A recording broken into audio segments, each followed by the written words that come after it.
For Bigfoot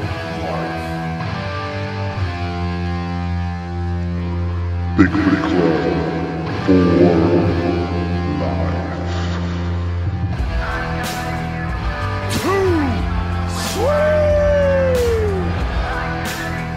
Ladies and gentlemen, welcome to Bigfoot Club.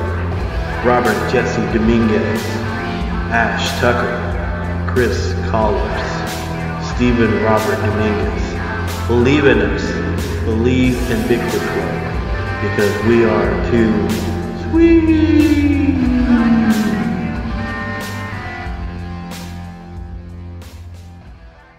Hello, this is Ken Marvel, and I love listening to Bigfoot Bob Dominguez on Bigfoot Club podcast. Hey, everybody. Welcome to the show, Season 2, Episode 14 of Bigfoot Club. I said it in question form. I don't know. Today is me, Ash, and Big Boy Jones, Steven. Say hello, Steven. Steven, yeah. Hello. Hey, do you have any fun facts today? Fun fact is I get to hang out with you guys. My fun fact of the day. When they ask me, what'd you do Sunday? Oh, I got to be on Bigfoot Club. Earl the Pearl is really excited about being included in Bigfoot Club. That guy was giddy. That's awesome. He's giddy like a a schoolboy. Oh. So, is he still working at Dish Network? Yeah, he is. He's not. Wow. He's not in Q&A anymore. He actually said, yeah. He goes, I'd like to meet your nephew. I go, dude, he worked at Dispatch. You did. Yeah. So I said hi to him whenever he was eating his McGriddle. Yeah. He was the one that ate the McGriddles all the time, right? I don't remember. Probably. Or he was eating something. I don't know what it was. Yeah. How you guys doing? Yeah. Yeah. Yeah. Steven? I'm doing all right. Yeah. Just, you know how the boys get when they with me to Yeah. Yeah. Yeah. But they're good. I miss them a bunch. Yeah. So we're actually doing the show a little late, and we're watching Money in the Bank at the same time. So we got it on mute, and I'm not gonna do play by play. So, but I just want you to know we're watching Money in the Bank right now. So. Oh, okay. You sound really clear, man, with this new cord that I got. Sounds really good. That's good. Hopefully, well, I mean, not that it sounds bad like before, but you could definitely tell I'm on the phone. Yeah. And then whenever y'all come over here and we actually do the show and I'm on the mic. But, yeah. Mm-hmm. Yeah, that's that. Hopefully we can start doing that pretty soon after all this stuff. So yeah. Anyway, let's get into our first subject. We're actually gonna discuss movies on this episode, and then we're gonna talk about some Bigfoot movies. We're gonna talk about some paranormal movies, and then we're gonna skip into some wrestling. That new segment that I have. So let's go to our first subject.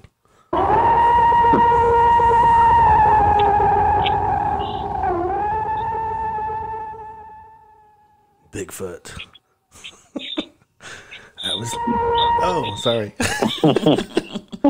I always love doing that. I always love doing that. I don't know why. I just do. I know we talked about this last week that we're gonna do some movies, and Steven, you probably didn't get to see any of these movies. But the first one we're gonna talk about is Something in the Woods. It's was released 2015. It's like I think it's like an hour and 28 or hour and 30 minutes. It was released July 18th, 2016. I'll read the synopsis on it really quick. Follows the Hartman family and their dealings with a legendary creature when it begins to come around their farmhouse deep in the woods in the late 60s. So Man, I've watched a lot of Bigfoot movies in the past, and I know Ash. I know you have too. That's Just this week. yeah, just yeah. She, Once I got started, I yeah, just kept going. Yeah, Ash was on a mission, man. I told her, I said, we're gonna watch Bigfoot movies, and she's like, okay. She started watching all kinds of movies. So, Steven, I know you hadn't seen this one, right? No, but we have a good friend that's on it. Yeah, A mutual friend. Michael L. Hall. Michael C. Hall. Yeah, I have to say the L. That's why I said the L. Mike is a Not Dexter. yeah. Mike is a good friend of ours. I actually never researched with him, but he was a part of the TBRC after I left. And Yep, and y'all share the same dislikes.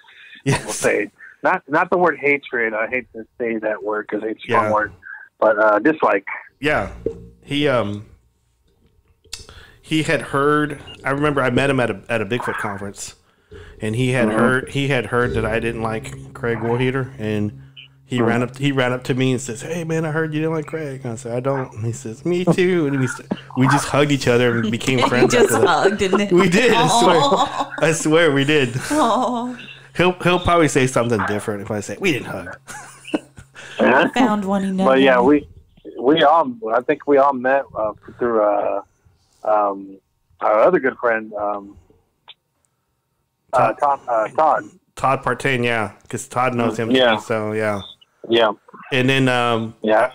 I think it was in 2011, 2010. Kendall and I did Mike had a Bigfoot paranormal conference up in Atoka.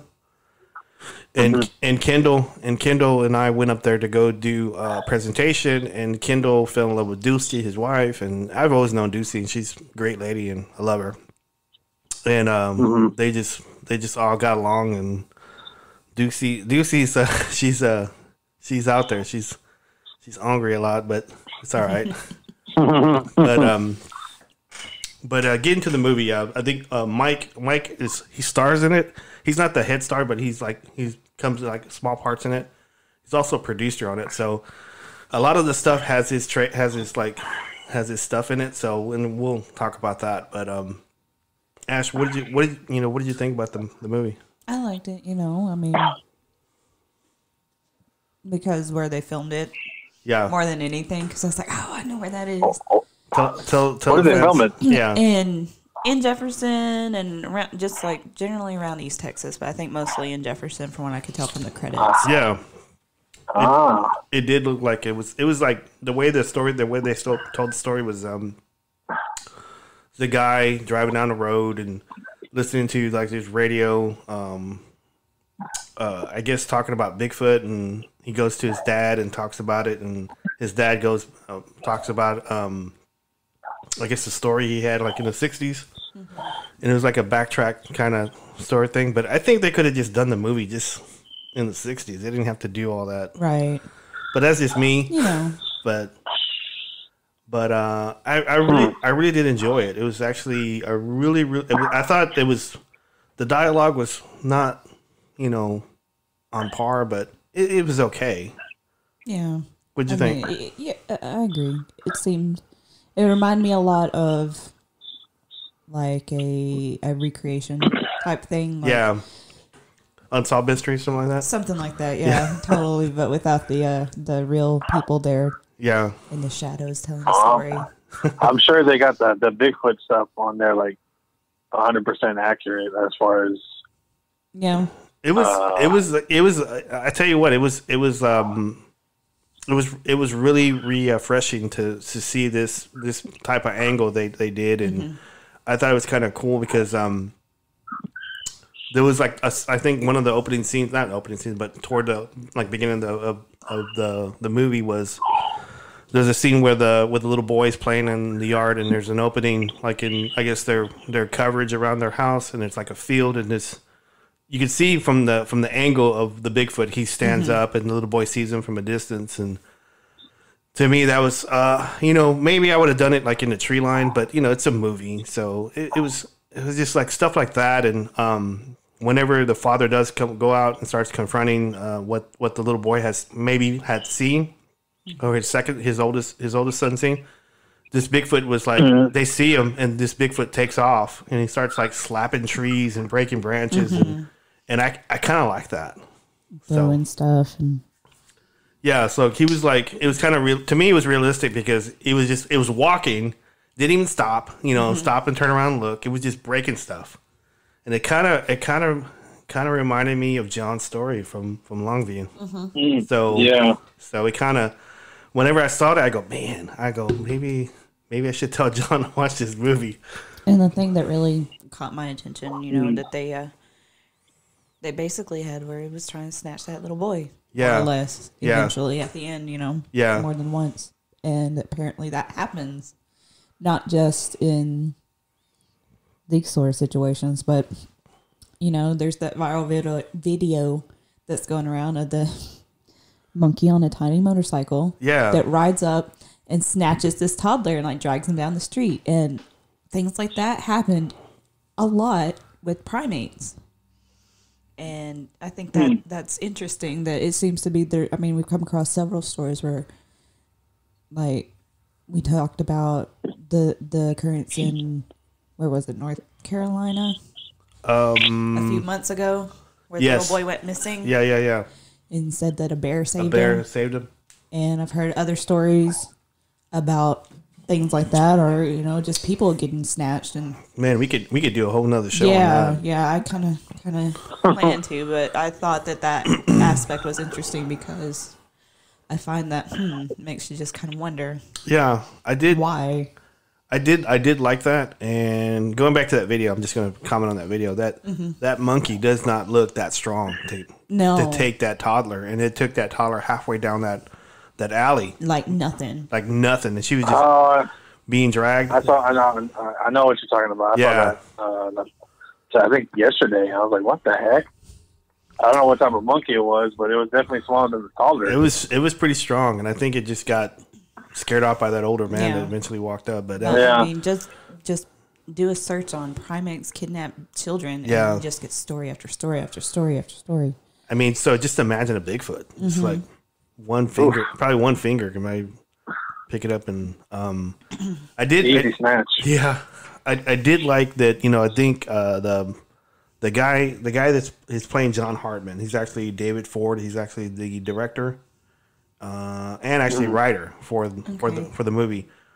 He did notice that his hogs were missing, and so that kind of brought me back to to Longview again. Yeah, so, I mean, it was like any story that you would hear from that area. Just there's probably billions of them.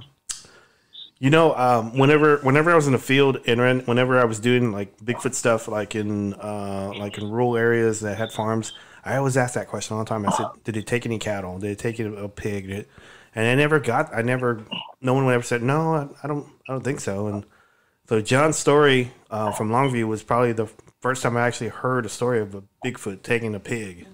And and there was one, I think last time we talked on the phone, I remember him telling this story too, that Luke said that somebody had told him about one reaching over a fence and they saw him picking up this one. Wow. Just like, I don't know, a 6-foot fence, whatever, pick it, 1,000-pound hog like nothing. Man.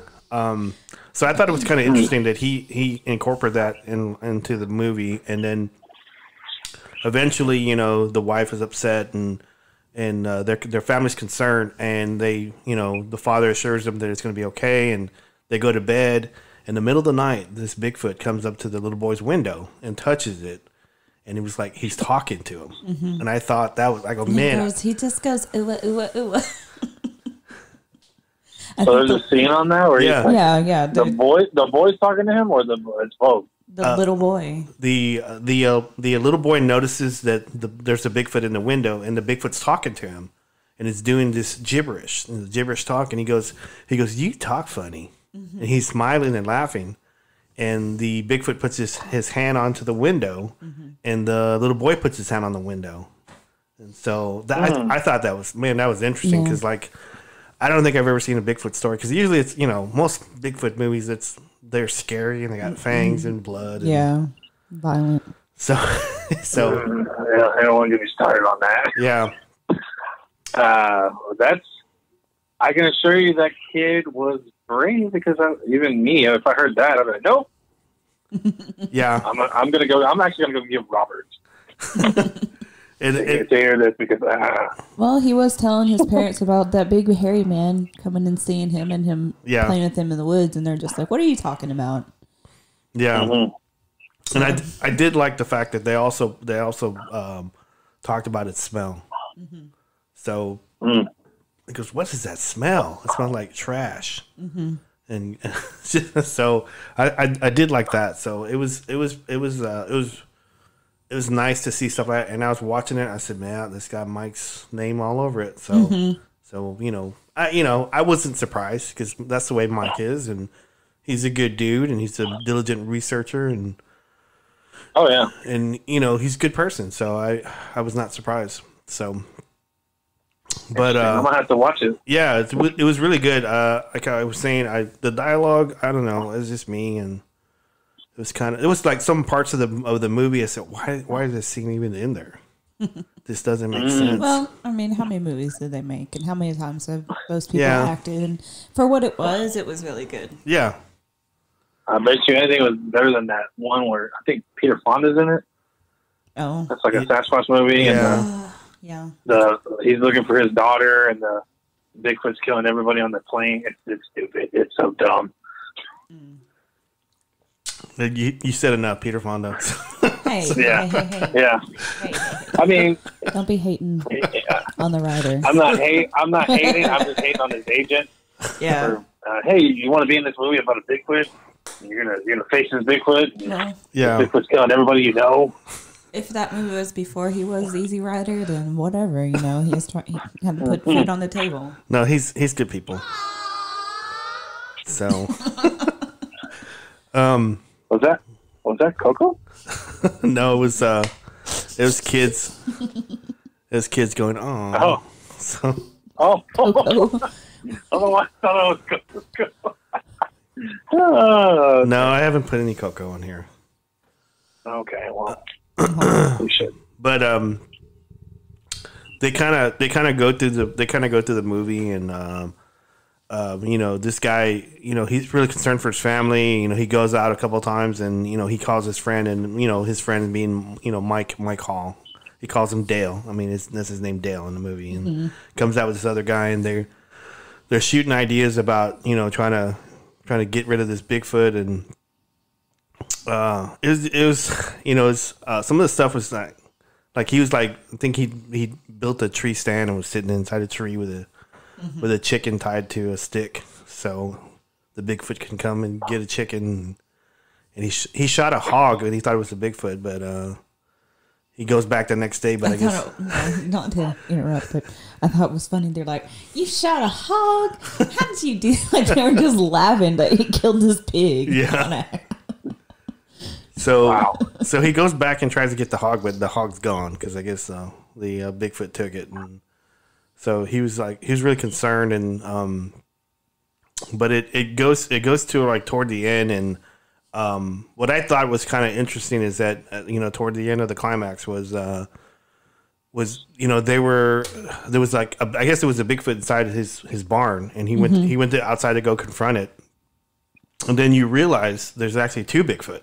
Because there's one in the window and there's one in the barn, and the Bigfoot throws this big old bale of hay on top of the character John Hartman, and he hits him. I said, man, if that was the bale of hay, would do some damage. Square bale, yeah, that's what I thought too. I was like, damn, that could those are heavy. That could crush a guy. Yeah.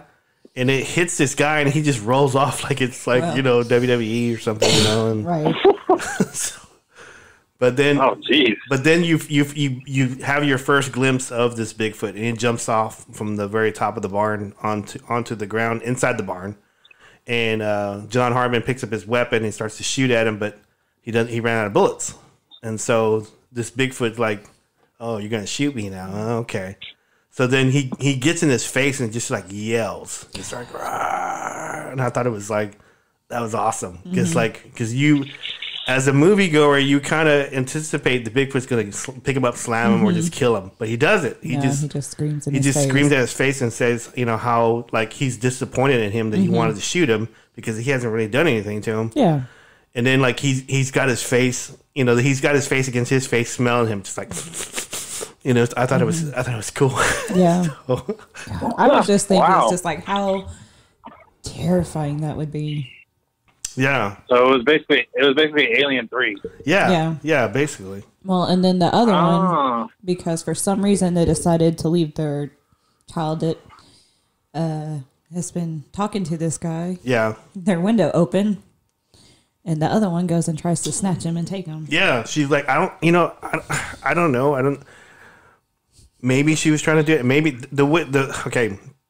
What I'm kind of thinking on this, they were paying homage to Legend of the Boggy Creek. Yeah, so that's what I kind of thought when I first saw it.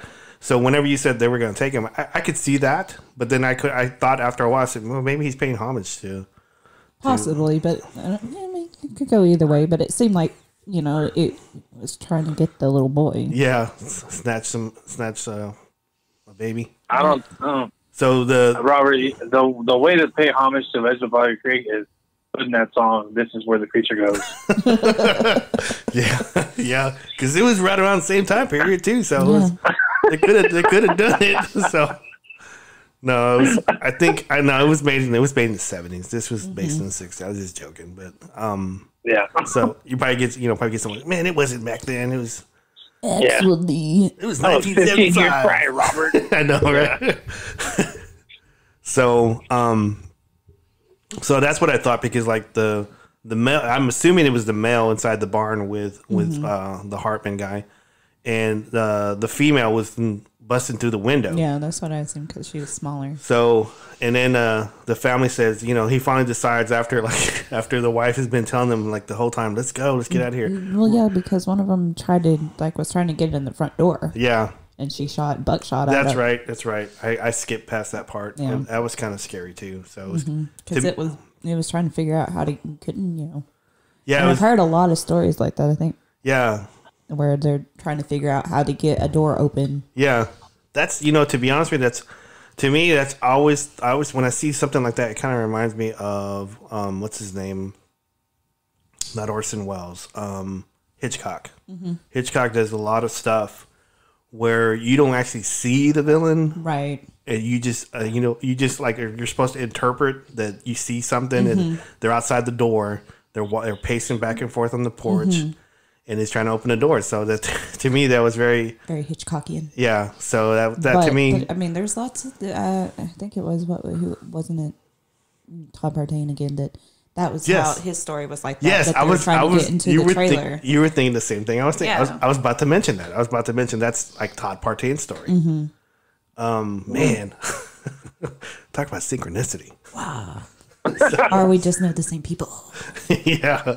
So, but that was actually pretty good. And you mentioned this off show that you thought you caught this. I caught it later on.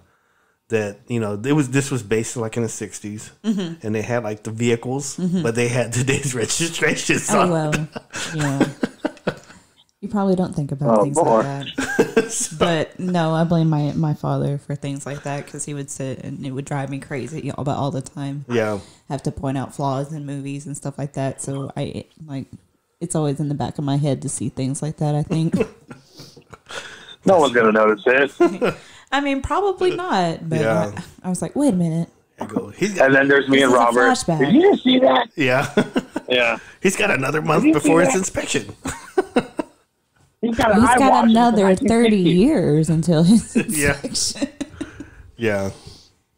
So, but it was pretty good. They ended with them, like, you know, hightailing out of there, and they got out, which was good. And I think I don't remember if they showed it, but the Bigfoot, they tear up the house, right? They just rip up all the house, and I don't think they showed that. No, they didn't. They just talked about it. But it was actually pretty good. It was actually pretty good. I really enjoyed it. I said, man, I rarely sit down and watch a Bigfoot movie, and I enjoy it. I mean, I think what was it, Steven? We were watching Paranormal Witness, and they had a story on there that was really, really good about the sheriff guy that went. It was like in Washington State or Oregon. Do you recall that? And he was like, he was off for the weekend, so he went up to the mountains to go fish, and he got shadowed by this Bigfoot. And like he had walked like 8 miles into the woods, and he got shadowed by I remember that, by a Bigfoot, and he got chased out. And it was probably the most realistic eyewitness reenactment I've ever seen. And that one was. So I don't even think they mentioned it was a Bigfoot, but I think me and you were like, that's a Bigfoot. Yeah. Mm-hmm. So that was kind of cool. That was kind of cool. So let's see here. Mike Hall plays Dale. Angela Harger played Mary Hartman. I really liked her a lot. She was kind of cool, but it's me. She's like, I thought she was kind of cool, man. Yeah. But yeah, that's the way it ended. It ended with him leaving, and I think I thought it was gonna have a scare or a bad ending where they take the boy. Yeah. No, they tried, and that's when they're like, nope, peace out. Like it was like I thought maybe they were gonna do like, you know, they were pulling out and like they were like got to their destination where they were gonna be, and then like a Bigfoot shows up, right, and then it ends. Oh, jeez. That's usually how the movies go, like these days. That way, it leaves it open for this sequel. Yeah. Or Paranormal Witness. Is it Paranormal Witness that used to do that? Yeah, do it all the time. Oh, you know, we got out of there and thank God. Then it shows a Bigfoot's face. You know. Yeah. At the very end, like, really? Really? Yeah, they would say, "Oh, this entity is gone now." Boo. Yeah. And then like it showed like house from them, like in like the living room, and it showed like a spirit like come by, you know, behind them or something. So yes. Yeah, I'm like, really. But we can jump on to the next movie. The next movie is let me see here. Letters from the Big Man. This was released 2011. Mm-hmm. It's like an hour, 44 minutes. Released. Never heard of it. Yeah, it was released on. I hadn't either. I just kind of found it when I was trying to find another one that I watched before, and I couldn't remember what it was called. This one was released November the 11th, 2011. So, and it stars Lily Reby, right? Mm-hmm. Or that, you know, did I say her name right? I have no idea. I'm gonna say it Rabe, but I don't know if that's right. But let me read the synopsis on this one really quick. It's Lily Reby. Yeah, it's not from American Horror Story. Yeah, it's the lady from American Horror Story. Oh, I love her, and Misty Day. Yeah. But the synopsis on it is this: Sarah Smith, an artist and the government hydrologist, sets on a post-fire stream survey in the remote part of, I'm gonna butcher the crap out of this, Collapsis Wilderness in southwestern Oregon. In the course of her journey through an ancient and ecological diverse land, she unwittingly finds herself interacting with a Sasquatch man, and a mutual curiosity ensues. As their friendship deepens, Sarah must take a bold step to protect his privacy as well as her own. So that one was, man, that was actually a deep. It was really good. It was a deep synopsis too. Yeah, yeah, and it doesn't really even touch about what it's about. Yeah, honestly, I mean that's kind of the because it opens with, you know, with you thinking that she's had like she was getting out of a bad relationship, or she was ending the relationship. And so she was just, I guess, packing all her stuff and then going into the wilderness for a hike, you know, contract job. Mm-hmm. Right. So, because these streams from after that fire, I guess they were affecting the fish population. Yeah. And that's what she was doing, going up there to do a survey for this. I think she was working for the timber company, actually. And she runs into this guy and she thinks, well, of course, this whole time she's being followed, and they don't have any problem showing you who's following her, you know, and he's just right there the whole time. But every time she knows somebody's there, and she's talking to him and whatever, and she thinks it's this guy that she runs into later. It's like, are you following me? Yeah. Did you see anybody out there? Are you following me? You know, they kind of. Yeah, that was kind of cool. I kind of liked that because it was like she never thought. I don't think in her mind she thought it was a Bigfoot. She thought it was an actual person, Right. following Because her. she could tell it was somebody walking on 2 feet. Yeah, and so it shows her like camping. It shows her going through the water. You know, measuring rocks and doing measuring how deep like certain parts of rivers and creeks were, and so she's documenting a bunch of stuff. And then you see her stopping and looking around, like she notices, like she hears like, you know, branches break, like someone walking, and then she'll stop and just like look around, and then she'll continue to start working. And then you can see while she's actually camping for the night, she's drawing, because like she's an artist too. It doesn't say that she's an artist, but it shows that, you know, she doodles a lot, I guess, to pass the time. And so, you know, she just notices, I guess, this, and it kind of shows like it doesn't show like the Bigfoot completely. It shows like his shoulder and his head, and it shows him looking at from a distance where she's at or whatever she's doing.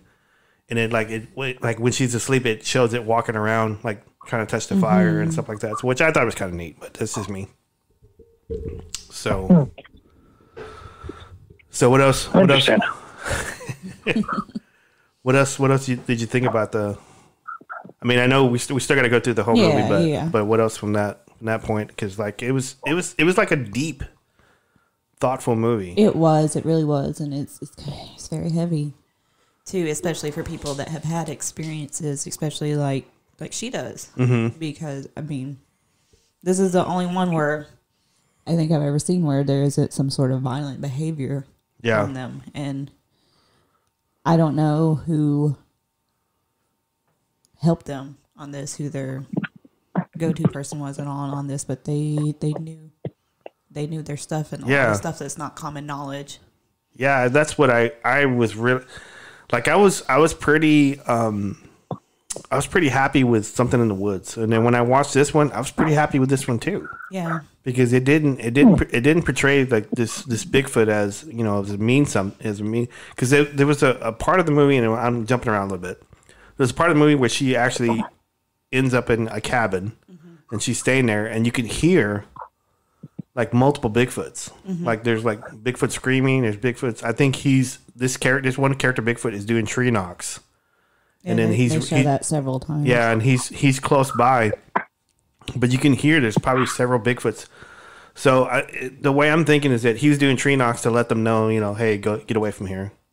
This is my area, and so that way he can watch this lady, because apparently he had this connection with this lady, right? And it was like where she was actually. It doesn't really show that she sees him, but she knows he's there, and so she's drawing him. She's doing watercolor, and she's doing like charcoal. She's doing pencil, and which I thought was neat. And so, but anyway, I'll let you continue. Yeah, I feel like before he actually did show himself and everything, that I mean, there had to have been stories that you heard plenty of times working for those logging companies, because you know that they see it all the time. You know, and it's a pretty common thing. I mean, that they're cutting trees down, and Bigfoots don't like that. So quit playing. Quit playing with your stuff. I don't blame them. So it seemed like as it went on that they were talking to her telepathically. Yeah. Too, which is a thing that, you know, 10 years ago, people scoffed at. Yeah, but it seemed like the whole thing was very shamanistic. Yeah. To it, and just about how, you know, not to skip around too much, but you know, she's like a freelance artist. She has an art show. Mm-hmm. And her closest friend in this logging company. Yeah. Is like, you know what it is. Yeah, they both wouldn't say the word. They wouldn't say it, but he's like, you know, and they picked you. They picked you, and you have to really, really understand how important it is, because they don't just pick anyone. There's a reason why they chose you. And one thing that he started that conversation is like, where do they go when we don't see them? Yeah. Where did they come from? Where are they going? Yeah, he was kind of hinting that they went through another realm, another multi-universe, another portal. He didn't say portal, but you kind of assume But that they were very spiritual things, not just animals. Right.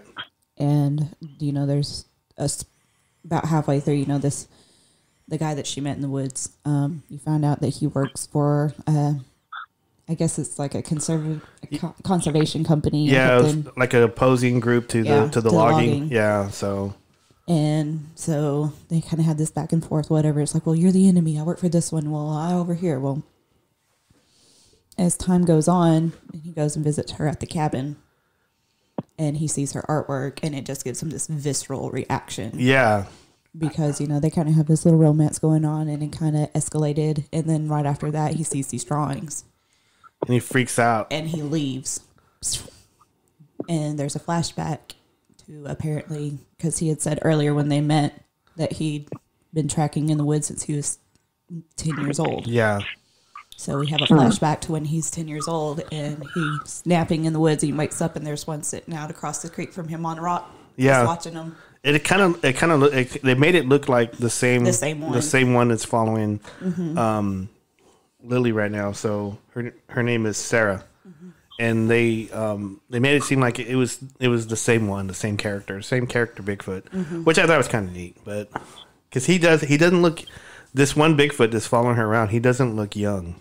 No. So and he looks really chilled. He's gray and distinguished, But he takes off and he has this flashback and he ends up going to this ranch where they have all these white buffalo. Yeah. And he speaks to this Native American woman and just flat out he's like, well, there's Sasquatch out there. Yeah. Because I guess there's been reports of black op helicopters and stuff in the woods and he goes to talk to this woman. He's like, well, what do you think it was? And they're trying to capture one, apparently. To do, experimentation to figure out infrasound. Right. And to weaponize it. And to catch one and cut it open and to figure out what's making them put fear into people, right? Yeah, how they can change basically the energy and how they're able to do that and what because they want to weaponize it, and that's this company that's coming in, and this woman didn't realize that she was working to help these people to basically come after these creatures. Yeah. I thought that was interesting because I don't think anybody's ever done a story like that. Like ever. The second he was just like, there it is, and that's what she said. It's like, wow. Because again, that's one of the things that's not very common knowledge. You think, and then I'm just shooting right now. I'm going off subject really quick. Do you think this is where Todd Standing got that idea? I don't know. Because this came out 2011. And I don't know. Todd's stuff was, I think, in 13, 14. There's no telling. Because he talks about Black Ops. Remember on his... Yeah, but I feel like that's kind of one of those things that kind of thought of floating around stories about that too. Yeah. Because I've heard several, like that one that I heard from Luke about that got hit by a train or one that got hit on the highway and wasn't dead, went through a windshield and then it disappeared. There's lots of stories like that. Yeah, I heard one on, I think it was the Alabama chat room. This was years ago. Yeah. That one up in, I think, Utah. I forgot all about that. I was like, man. There was one that got hit by a train. Yeah. And then it killed it, and then Men in Black showed up and then carried it away in a big truck, and they were trying to get to the person who actually had witnessed it, and they couldn't find this person. I don't know if he was killed or just made to shut up. Yeah, something like that. I mean, that's a common story. Men in Black, with Mothman and everything, something happened and government showed up and told me to shut up about it. Yeah. But I thought it was interesting because a lot of people, the aspect of the infrasound, which, it makes sense. I believe that I've experienced it before. Yeah, you experienced that. And it is just like debilitating. Yeah. And it's just for like a second. I can't say I have or I've gone through it. I don't recall, but I don't know. I mean, maybe I did. I just didn't know it. But I think we've talked about how things get quiet, right, and still, and that's probably part of it too. Mm-hmm. I mean, theoretically, because other predators, like I think tigers, use infrasound, elephants use infrasounds and stuff. You get a sense, like something like, because we can't hear it, right, but we can feel it, and it is a high possibility that that's what that is, and maybe that's how they communicate a lot too, non-verbally. I would say this, that I've been in so many areas in East Texas and Louisiana and Oklahoma, and there's been times where I've been in the field and I said, man, something's not right here. Mm-hmm. Something going on. Some feels uneasy. But of course, when Luke was with me, I was never feeling that way. Right. But do you want to shoot a shout out to Luke? So I think we all feel that way. So he knows how to read a situation, man. I remember one time. I can't remember where it was. I think it was in.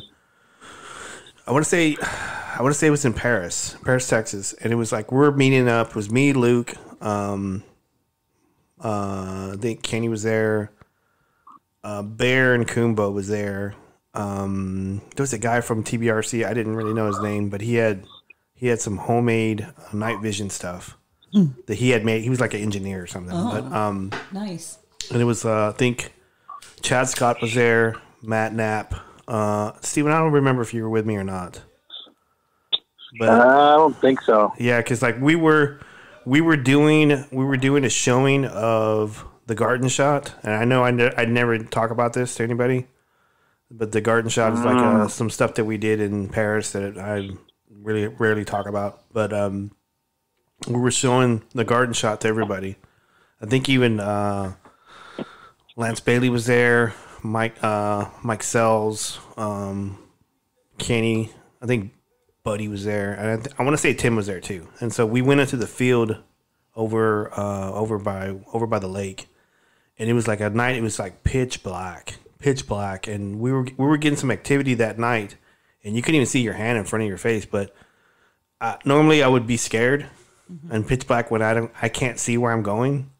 But Luke was there, so I was okay. So I just wanted to say that because like Luke was there. I said, "Oh man, Luke's here. Everything's gonna be all right." So, and then you hugged him and. Sorry. Sorry. But yeah, that dude can calm a rattlesnake. Yep. Luke's good people, man. He is good people. Mm-hmm. I can't say enough about that guy, and I know hopefully he's listening, and probably. Yeah. But anyway, getting back to the movie, we kind of got off from the movie, but she meets up with the guy, right? And he works for the government and talks to the Native American people. So he goes and confronts her about he puts a game camera. Yeah, he puts a game camera on top of her cabin to notice it, and she gets pissed. Well, it didn't know for a while, and one thing I wanted to talk about too about that part is he was being watched the whole time. Mm-hmm. He was out collecting hairs and whatever, and the guy was, he was watching, being watched, and he starts getting this feeling, and he runs and they have like this fire gate. And he gets to the fire gate and he just throws up everything. Yeah, he does. And I feel like that was probably, I don't know if it was trying to show that he was scared, but it could be also displaying the effects of the infrasound. Right. And that's what I thought it was this, the big man. He was basically blasting this guy. It's like, I don't like you. I don't like what you're doing. You need to get out of here. Yeah. Even though he's trying to help and they don't realize he's trying to help, they don't like what he's doing. Right. Yeah, because like it's almost like being bombarded by EMF. Yeah. And so I guess he felt nauseated and he's he kind of looks like a skinny version of Hugh Jackman, a little bit. Yeah, I guess I could see that. So he was Skinnerine. Sorry, that was a bad joke. He was the badger. Yeah. Skinner Ryan. Because he's skinny. He's, Wolverine skinny. Yeah. But he's trying to collect his evidence for a lab to try to figure out how to get an injunction to keep this government agency from coming into the area. Mm-hmm. But yeah, later on, when Sarah's friend that works for the I think for the logging company or for the forestry commission, yeah, she comes out with her son or whatever, and the friend sees the camera, and of course they go through it, and it's a motion capture one, and of course always first picture is of your face. Yeah. And yeah, she gets mad and confronts him and whatever and what you're doing, and they kind of have a falling out and go their separate ways.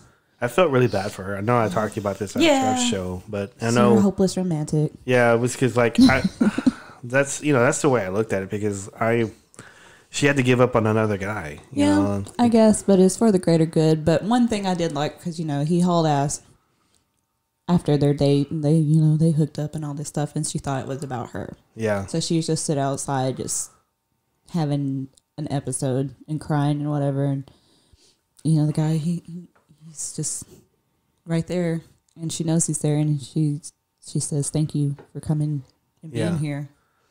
And I don't know, that was just because right after that was when he started really showing himself to her. Yeah. And she's like making him sandwiches, and he started leaving her gifts. And that's what the letters are. He started building things for her and leaving her feathers and stuff like that. And just basically communicating, and she'd show him her pictures, and he'd be like, and like he nodded. He's like, yeah, I like that. And it's just they're just hanging out, and he which I thought was fascinating. He leaves like a sign, like like a circle with rocks and sticks. You remember that? Yeah, at the very end, he left 2 circles with X's and with them. Feathers on it too, which I thought was kind of neat.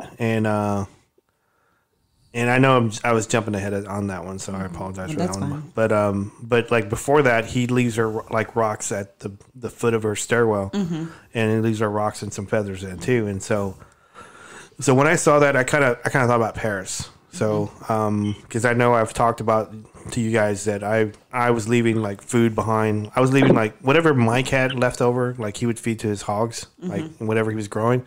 And so I would take some of that, and I would just walk in the woods, find a spot, put it in the crook of a tree, and then I'd go check it the very next day, and then there'd be a shiny rock in it. Yep. And so I wouldn't tell anybody I was doing that. I would just do it.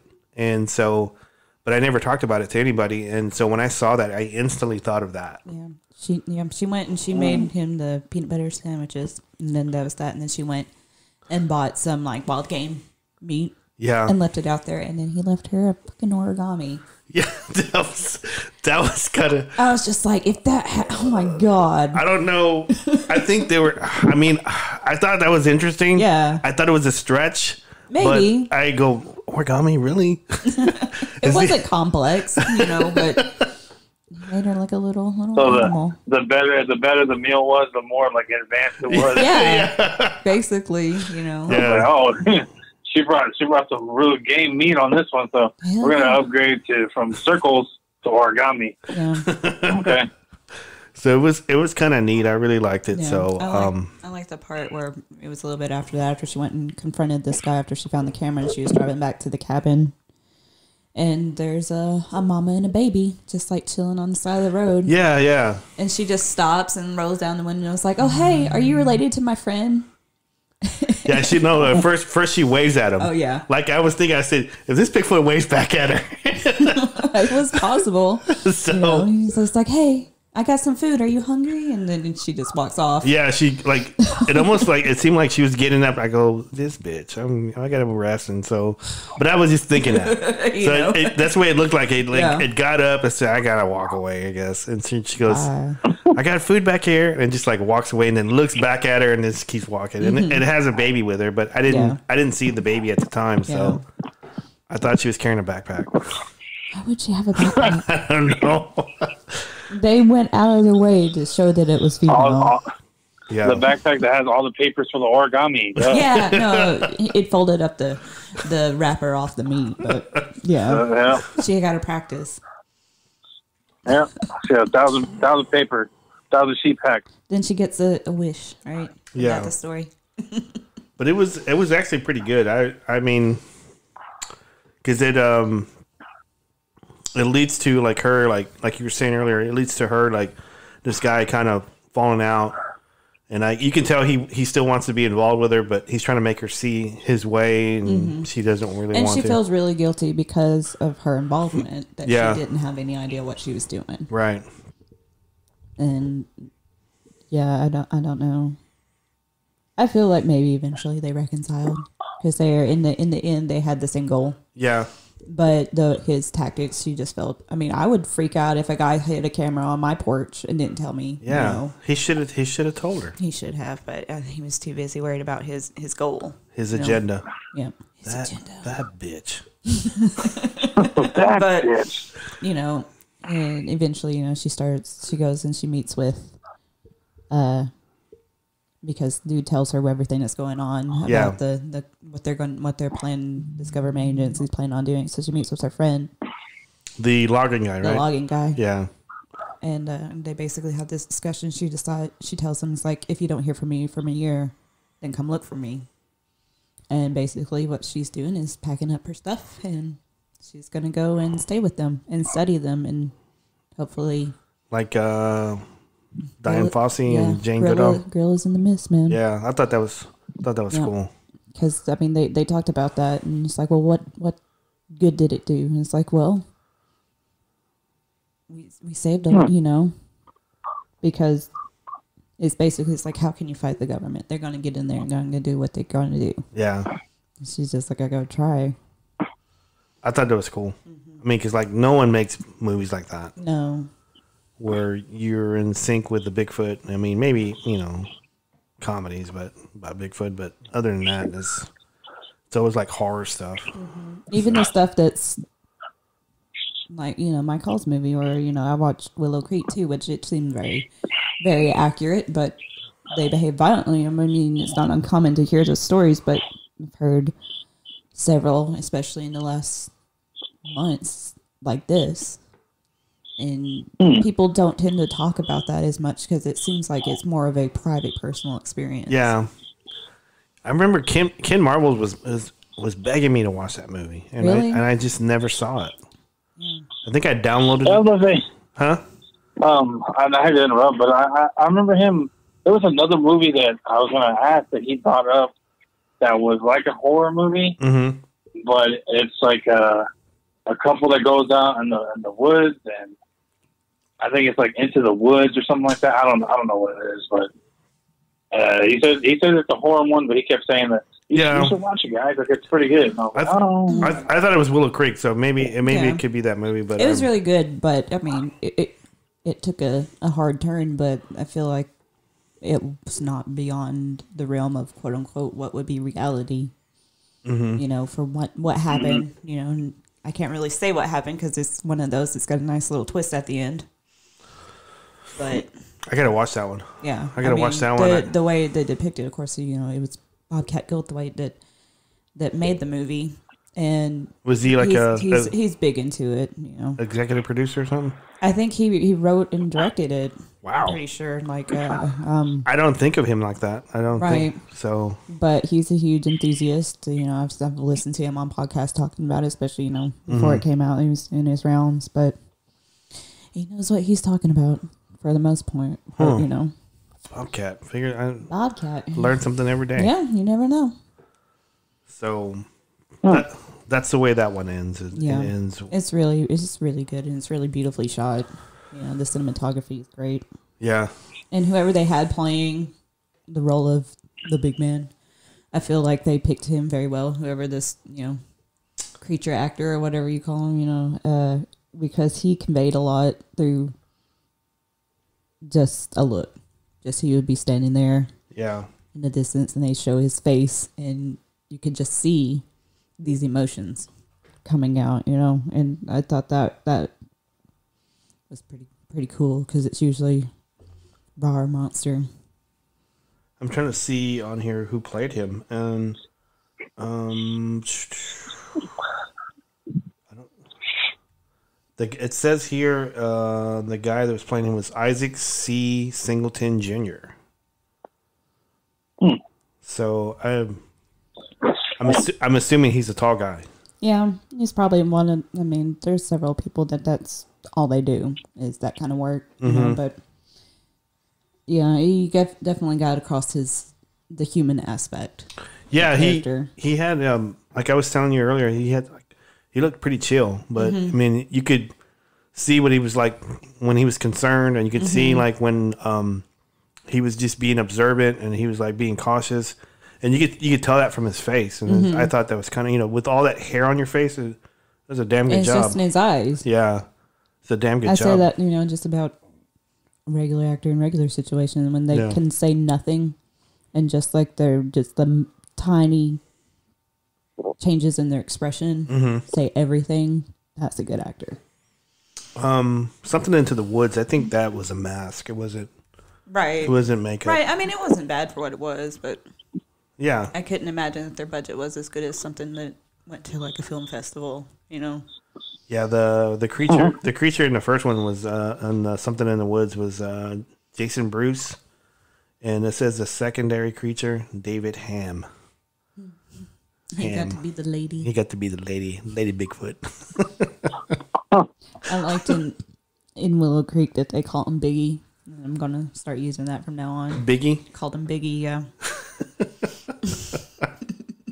Like Biggie? Like Notorious. Oh. Oh man. Tupac Chupacabra, yeah. That was cool. Any other Bigfoot movies you want to talk about? I didn't watch any more serious ones. I watched a lot of spoofs. Because they're dumb and funny, and I like that kind of stuff. Like we're 55 seconds in. 55 seconds. The longest minute ever.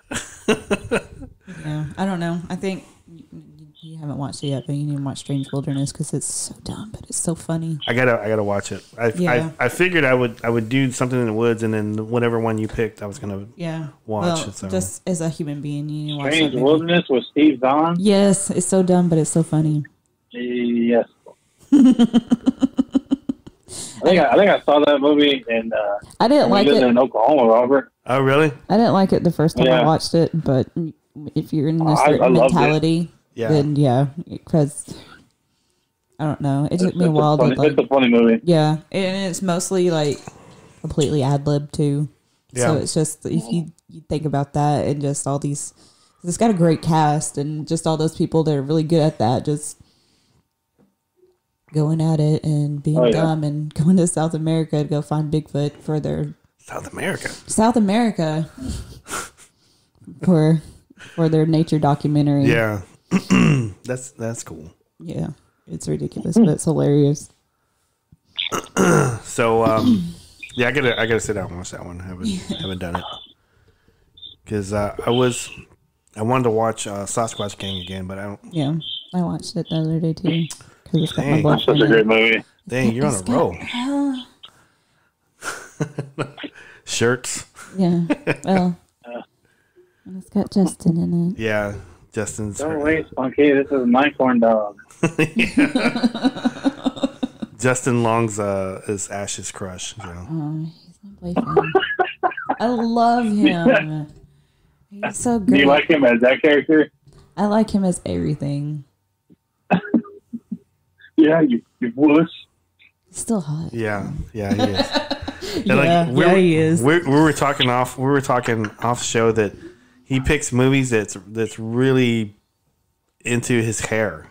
Yeah, he makes very strong hair choices because he's got another one that he did with like John Heder and who else? And then Paul Downs and what was the name of that movie? It's called Ghost Team or something like that. Oh yeah. Okay. But it's got Jason Hawes and Steve Gonsalves in the beginning, and the whole synopsis is the main character John Heder wants to be, they're having a competition. They want to be famous. for their new ghost hunter to be on the show and stuff. Basically join their investigation team, and so that's what they're trying to do on this weekend. But it ended up they didn't find a haunted house.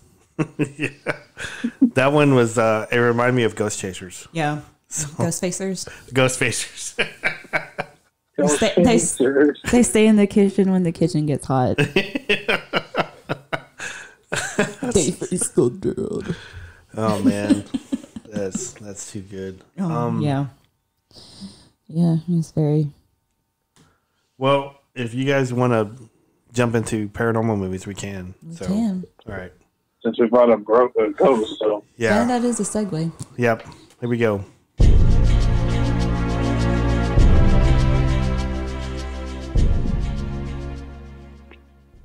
The paranormal. That always gets me every time I do that. You crack yourself up. I know. I wish you would say it the other way, like how you used to. Paranormal. Paranormal, yeah. I used to say it like I was like I had a real strong like Alberto Del Rio accent or something. Paranormal. You're the only one on this show that can get away with that. Well, I guess both of you could, but I couldn't. Steven's been trying to get me to watch this movie, Insidious, for a long time. For like 10 years, because that's how long they've been out. Yeah, it's been Can I say what you would always tell me? Yeah. Can I please say it? Yeah, because like Steven would ask me, hey, Uncle Robert, you gonna watch this movie? And then I would say what? I would say, hey, Uncle Robert, you should really watch this movie called Insidious. Explain to him everything about it. He goes, man, he would just go, nah. I don't need to watch it. I lived it. Oh my god! After I watched it, I go, man, I don't think I lived that. I would have remembered that shit. Yeah, that was some scary shit. Yep. Yeah. So I was like, oh, okay, he lived it. No, you didn't. You just like played hide and go clap at one time. Yeah. I mean, I don't know. It was. I think I can't think of the actor's name. Patrick Wilson. Yeah. Night Owl? Yeah. Patrick Wilson, yeah. Yeah, he was Night Owl and the Watchmen. And this is the only reason why I watched that movie. Was because of him. I love him. And he's got a lovely singing voice. Does he really? He was in Phantom of the Opera. Yeah, he played Raoul. Dang it! I learn something every day. Learn something every day. Yeah, I think that's how he really got his start. Was like stage He also acting played and Ocean stuff. Master. Yeah, he played Ocean. He played Ocean Master. Played Ocean Master. Aquaman. Yes, he did. He came on. You said he came on Insidious and what other paranormal movies did he come on? Oh, The Conjuring. You need to Conjuring. watch those because they're. I think because you love the Ed and Lauren Warren. Yeah. It's he allegedly plays Ed. based on their stuff. You know, I always take it. They Go ahead, Yeah, Sam. because he's on their characters are on The Conjuring, The Conjuring 2, The Nun. Those are all tied into each other. Those are all They're all tied into each based other. on cases from the Warren. Okay. Even La Llorona, La Llorona. they mentioned them. Wow. Yeah, so they're tied into a lot of the, I guess, urban legend, paranormal stuff Well, on there. So Ed didn't ever have a story he didn't want to sell. You know, usually if he was doing an investigation, he made sure he got them book rights and movie rights and all that stuff before it was even over. And that was kind of always my issue with him, you know. Lorraine was the sweetest. And, you know, I never got to speak with her or anything like that. Michelle said she got to talk to her on the phone before. Really? And she was the sweetest old lady, you know. But always kind of with them because they were so quick to want to profit off their stories. Yeah. Which, you know. I know how you are about that. Yeah. Ashton, one thing mentioned on Annabelle and Annabelle 2. Mm-hmm.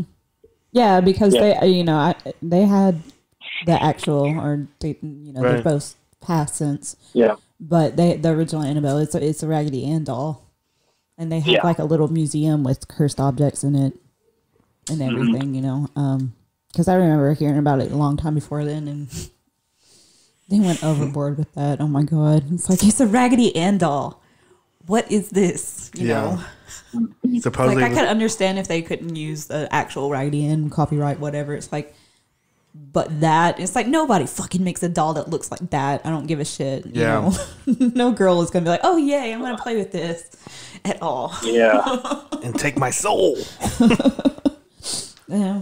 I would say The Conjuring 2 was probably my favorite one, just because of I don't want to say it, but I gotta watch it. I think I haven't watched it. Yeah. That's the one with the high clap is The Conjuring. I get them mixed up sometimes. Insidious came out in 2010. It was hour 43 minutes. April 1st, April Fool's Day, 2011. That was whenever it was released. Nice. It was directed by James Wan. I don't know. I don't know what did he do. Insidious 2? James Wan, do you know?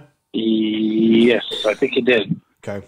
I will find out for you. The quick synopsis on that was: a family looks to prevent evil spirits from trapping their comatose child in the realm they called the Further. I thought that was kind of neat. Yeah. Calling it the astral plane, the Further. I've never heard that term before. Have you? No, I've heard like otherworld and you know, I've never heard that specifically. Because I thought it was an interesting story because it from what I've only seen it one time, so from what I gather, I thought it was the story whenever Steven first told me it was a haunted house. It's not a haunted house. No, it's it's the little boy that's attracting the spirits because he astral projects at his body. Yeah, which just to kind of give a for people. That and don't really know. Did you notice how they moved? They thought it was the house. Yeah, and they moved. And then you realize, oh, it's the boy. Yeah, that's where I was like, oh my God, Robert's gonna love that. Yeah, I live it. I'm just kidding. I don't remember. I don't remember that. I don't remember anybody with hooves. Yeah, yeah. So that was kind of creepy because and I'm jumping here. Yeah. The demon that's in the movie looked like Darth Maul. Yeah, really did. So. His brother. Yeah, what's his name? Garth Maul. Garth. That doesn't sound very scary. Darth Bob. No. Where's his lightsaber at, man? Where was it at? Oh man, I don't know. He had to trade it to be able to astral project. Yeah. Take over. I mean, they took away his lightsaber because he wants to get into little boys' bodies. Creeper. It's like not even the dark side wants to touch that. Yeah, the younglings. But anyway, but I thought it was interesting because whenever I was watching it, there's a couple scenes in there where I jumped pretty hard, you know, and I was watching. I was watching at work. So hopefully no one from work's listening. So we all got a lot of free time at work right now. So this was like between unloading PPE. Like 12 pallets. After I unloaded like 12 pallets, I said, "Okay, I'm gonna take a break. I'm watching Insidious." What scene did you jump on? It was the one where the mom was getting out in the second house, and she was getting out to go take out the trash, and the little the boy? Yeah, the little the dancing boy. Yeah, he was dancing. That kind of creeped me the hell out. I go, what the? But it's so benign, but it is also so creepy. Yeah. So. And then I don't know if you noticed it. If you watch it again, if you want to, that's it. That's if you want to. Yeah. Whenever she's walking into the other room, you see him in every room. You just have to look. Yeah. So whenever she's going to the other room, you see him in the very corner, and then when she goes to, I think, the hallway, you see him by the coat rack. It's like in all scenes, you see this little small boy. And I was like, oh God, that's freaking terrifying. How do you not see him? Yeah, that was pretty bad. I mean, it kind of creeped me out, and then she was like, had a hockey stick, and she was hitting the little boy's dresser, or I forgot what Hope chest, whatever it's called. The chest, yeah. And he just jumps out laughing, and she just freaks out because, because I think at this point she's telling the husband over and over that she doesn't feel safe, and he doesn't really believe her and stuff like that. So tales old as time. So, and then that famous scene where the medium's there, and then he's like, I don't believe it, and I forgot what. I think she's reading his palm, and then you see Darth Maul behind him.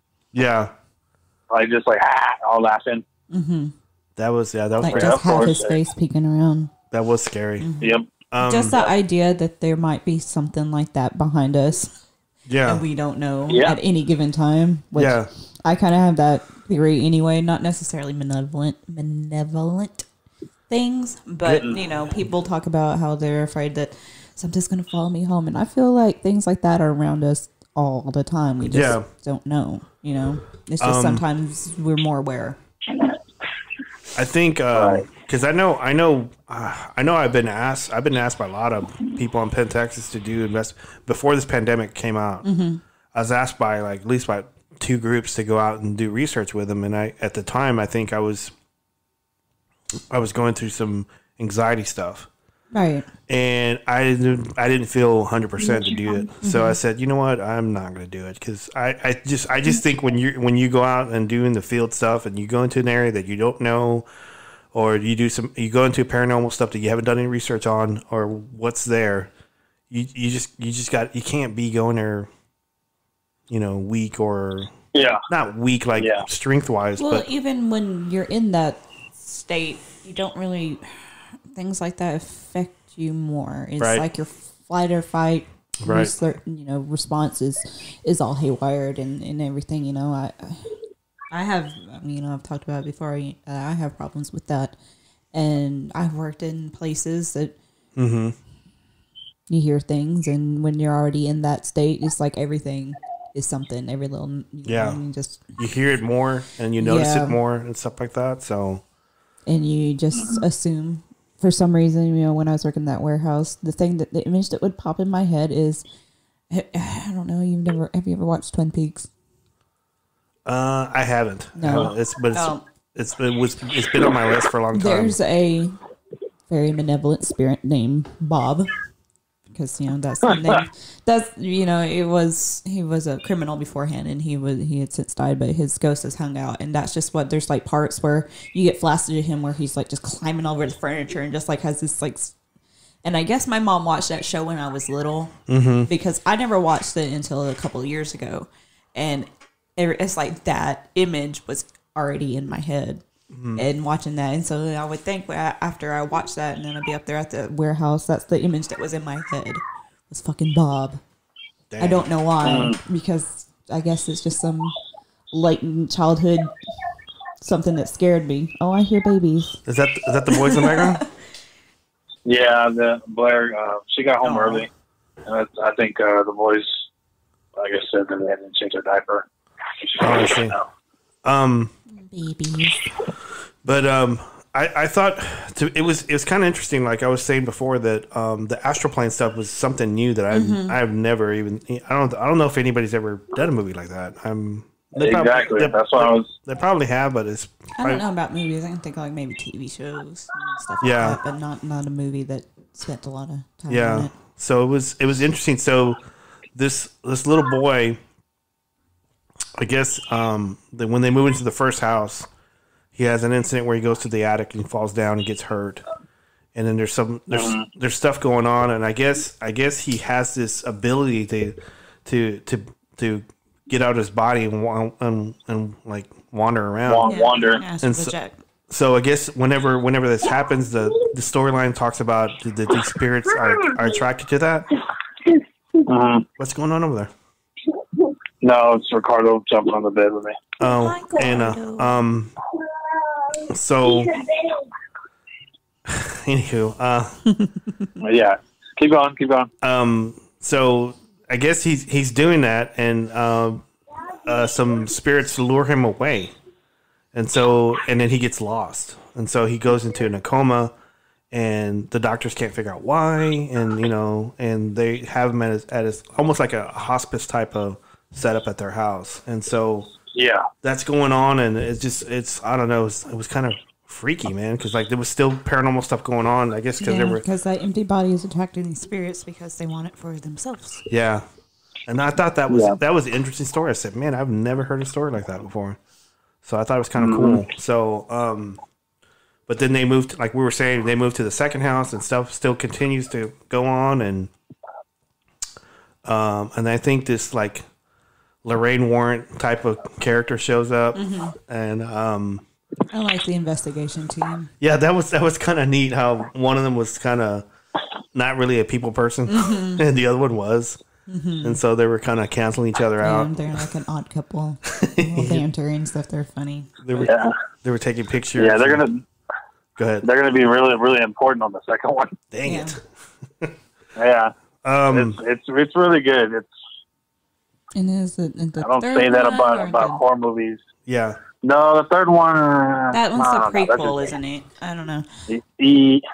Yes, and then the fourth one is It's the about skeleton, Elise, but whatever. yeah, it's about Elise and her, how she got her ability, and she has to go back to the house where it all started whenever she was a kid because the demon has come back, and that one was okay, but yeah, I've seen them all, but I think just like once or twice, and it's been a while. But Yeah. You like you like 1 and 2 better?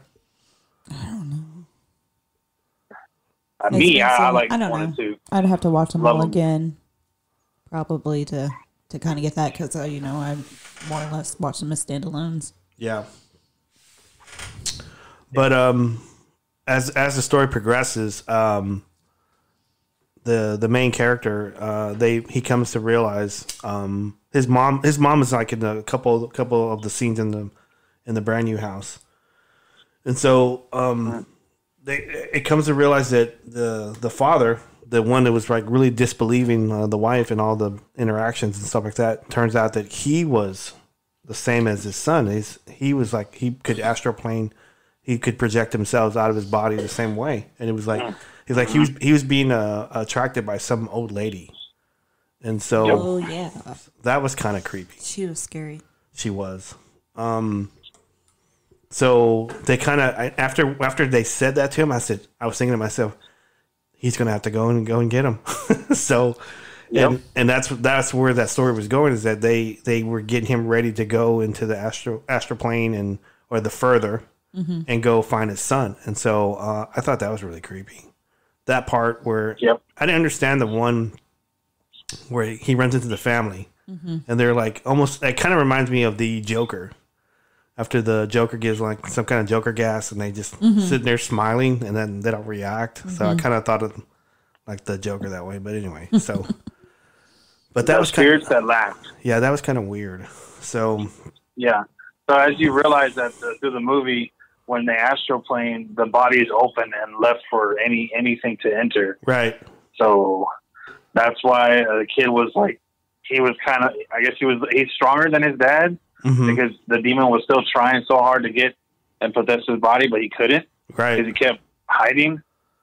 Yeah. So, yeah, when you realize that the dad leaves to go save him, and then I can't remember how, because it picks up right as one ends.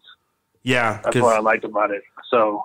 Is it the same actors? Yeah. Is it? Yeah. Okay. Yep. I always actors. I always love that whenever they do that. Yeah. So that's why I said 1 and 2 are like the best ones, because the way they played it out. Basically the same. Yeah. Yeah. And the other two are just kind of like standalone stories about the lady. Yeah. So, like the father goes and he finds his son, and they're like, it looks like some kind of hall, like some kind of like. It basically was kind of like the alternate reality version of their house. Yeah. More or less. Yeah. It looked a little bit bigger too. Yeah. It looked a little bit bigger because like this demon was sitting on top of some, I don't know, some perch. Organ thing. Yeah, some kind of perch or organ thing. Yeah. And he was sharpening I think his nails or something. Yep. So, and you can see his hooves, and it's playing Tiny Tim. Oh God, I can't stand that guy. Oh God. It's my jam. I bump it in my car all the time. Oh, I'm sorry. Hi, babies. I thought it was funny because just sneezed all over me. Sorry. So I thought it was kind of funny because I thought once I saw this demon again, I thought that Patrick Wilson was gonna say, "Hello there." So, I'm dumb. So, like, Obi-Wan and Darth Maul and stuff like that. But it was it was a creepy ending. It was a creepy ending because like it ends with because as soon as the father separates from the son, I go, man, something's up. Yeah. Yep. Sebastian Ricardo are making a cameo on the show. Want to go to bed. Sorry about that. Yeah, they're really loud. I don't think I'm gonna be able to edit them out, dude. Just so you know. Yeah. It's okay. So we'll just repeat what gives you just said here. You know, once they separated, you notice that something's up. Yeah, you can kind of tell that whenever they separate, I go, man, something's up with this story. Mm-hmm. So the little boy gets back in his body, and so does the father. So you think, and so it's like a happy ending, and then the lady that's playing the Lorraine Warren type of character, I don't even know her name. Elise. She takes a picture of him because, like she says in previous before, that every time the father was have a picture of him, there was something behind that. Lady was behind him. Every time it got closer and closer. So to take a picture to see if this character, this lady was still there, and it got inside him, and then she starts choking her. I was real upset about that. And then the end. Yeah. So it ends that way. So I was kind of hurt. Well, watch the second one. Watch the second one. It picks up immediately after that. So I guarantee the second one's gonna probably be your favorite one. Yeah, I'll probably watch it. The first one's good, but the second one, the way they go, I think they go more into detail of how they get that astral plane ability, and and then it goes into detail of his demon that's always been haunting him too. Yeah. So it's pretty good. She kind of looks like La Llorona a little bit. So like the next song. Yeah. She kind of La Llorona. She I said it like a white person. Like a gringo. La Llorona. Can I get some La Llorona and some jalapenos? I can't roll my R's, so I have to say La Llorona. Yeah. But yeah, she kind of looked like that completely, except she was like, I guess, in black. Like Women in Black. That movie's scary. Have you ever watched that one? Which one? Women in Black. No. With Harry Potter in it. Daniel Radcliffe. It's really scary. Very melancholy, and yeah, it's very dark, like literally dark. One of those that's like creepy old building or old house. And does it have teenagers in it? No. Okay, I'll watch it. It's I'm not into scary movies that got teenagers in it. It's not. Well, no, he plays. He's a young father that's lost his family, so he's like. That's kind of one of the questions, if he's actually seeing something or if he's just in his depression, you know. Yeah. It's very, very classic gothic type movie, but it's very creepy. I have to check it out. But I really like Insidious a lot. So that was I knew Steven was on something. I don't know. I just didn't have time to watch it at the time. I don't know what I was doing. You need to start listening to us when we tell you to watch stuff. I know. I put it on my list. It's on the list. And then just watch wrestling. We do that to each other all the time. Like he told me to watch Game of Thrones for a while, and then Westworld, and we're I'll get to it. Yeah. And then when we finally get to it, like, oh my god. Have you watched Hellier yet? Which one? Hellier. Hellier? Did you watch Hellier, Steve? I still need to catch up on that. Yep. Yeah, that's good stuff, man. That's good stuff. Yeah, I know. Whenever you watch that, you're gonna think, I said, man, we gotta do more research. Yeah. So it's gonna change your life. What's that word? I'm always messing up on synchronicity. Yeah. Synchronicity. Synchronicity. Yeah. Toxicity. We're gonna eat a dolphin. Yeah. We're gonna pet a dolphin, guy. Oh Lord. Multiplicity. That's what I was doing. Anyway, sorry. Spaghetti and Coke. Yeah. He goes, I got a wallet. I'm gonna drive a car. Anyway, we're 1 minute and 23 seconds in. Yeah, we did all right, man. We got a couple minutes to kill. So no, tell her we're not done. We're not done. Yeah, he heard you. Yeah, he heard the voice loud and clear. They don't want to go to bed. Tell her. No, he can't handle it. Tell her to say bitch ass. Say bitch ass. No. Why not? No. Bitch ass. Ash is laughing. We're both laughing. Ash loves whenever you say bitch ass. Robert hates it. It's dumb. He's like, oh man, I gotta edit this out. Whatever. I asked her for a soundbite. Someone thought I was being mean to Robert on Facebook. They told me to calm myself. Wait, what? To what? What I was happened? picking on Robert on Facebook. Oh. They told me to calm myself. Yeah, apparently she was picking on you on Facebook and someone told her to calm herself. Who, And I said, it's okay, I pick on my uncle all the time. Who was that? Who was Who that? was it? I think it was like a Jason guy. I have to look. Jason? Name and shame them. Tell them our first and last name and their address. Yeah, I know, right? Jason who? Jason? I gotta look at it. Jason Pratt. I'll look for it. Jason Pratt? Are we going to go toes Yeah. with Jason Pratt? He said, it's funny. Calm yourself. I said, I pick on my uncle all the time.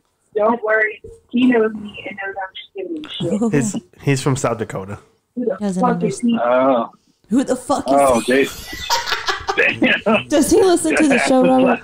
I don't know if he listens to the show, but You hear everything I'm saying? he works with facilities with us. So, Oh, I see. So he's okay. our facilities person in South Dakota. So Oh, well, if we, Jason, we're sorry about how my wife is yeah.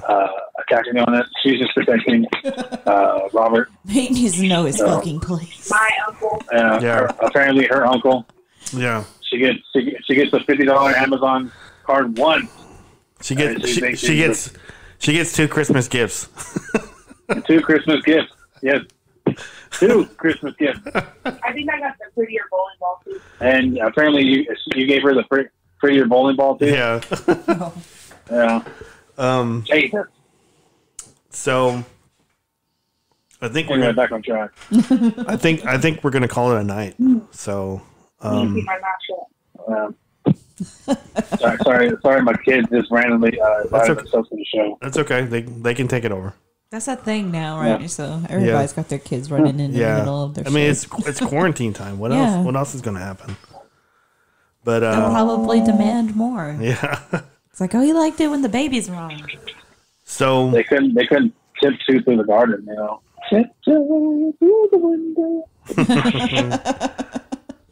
God, Little I hate that dance. song. So we could call it a night, and I'm not gonna do intro, Or outro. outro or intro stuff. So I'm just gonna edit it in. I'm probably gonna edit this part out right now. So Oh, probably. I figured that. Oh, I But got it's- the other thing to. it's okay. Tack on too. I'm actually got pretty good at doing it now. So okay. Which is awesome. we're gonna call it a night, and let me see here. We're gonna go to our next segment of wrestling. You guys ready to talk wrestling? Sure. Okay. It's So over my shoulder right now. Hi, Mick Foley. What's up?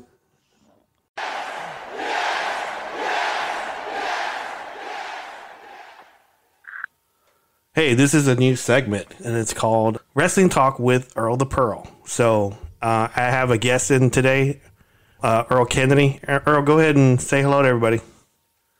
Hello, everybody. Hey, this is actually a new segment. I know I talked to you off show about this, about talking wrestling, because I just need more wrestling talk, and I thought it was kind of interesting. It would be kind of curious to get you on the show and talk wrestling, because I know you messaged me off show recently and goes, hey, I want to get into this wrestling talk, and now I'm actually taking you up on it. So Hey, I'm all about that. I have a lot of people I talk wrestling talk with, and I know my wife will be really happy me not talking so much wrestling with her. So I'm all about that. hey, kind of give the listeners how you and I know each other. Yeah. So I work at a satellite company, and when you were down in Oklahoma, you worked down there as well with facilities, right? Yes, I was actually. Yeah, I was actually with Jim Heigl, and I was his facility assistant. This is back when I was in Tulsa, 2009, 2010, somewhere around there. Yeah. Yeah. So, Yep. and You got it. Yeah. and I think you and I hit it off like right away on just being friends and stuff. But I had no idea you were interested in wrestling. Yeah, and that's the thing that I thought was funny because we talked about the off-camera, I never knew you were big into Bigfoot. I remember as a kid, I liked Bigfoot, but yeah, you would never clicked, and our friend through work was like, "Oh, hey, Robert's got a Bigfoot podcast." I was like, "What is this?" So I listened to it, and I'm not going to lie, the first season I listened off here and there, yeah, and then it was one of the seasons where you guys was talking about it and stuff, and I was like, and I commented, I was like, yeah, I listened to it, and I was like, oh, I don't want to feel like a liar, so I went back and binge listened for 2 weeks, and then I got caught up, and I haven't missed an episode yet. But yeah, I wish I would have known you liked wrestling, because we could have, like I said, talked all day long about wrestling. Yeah, no, I think Jim would have probably got mad at me and probably wouldn't be able to get any work done. Yeah.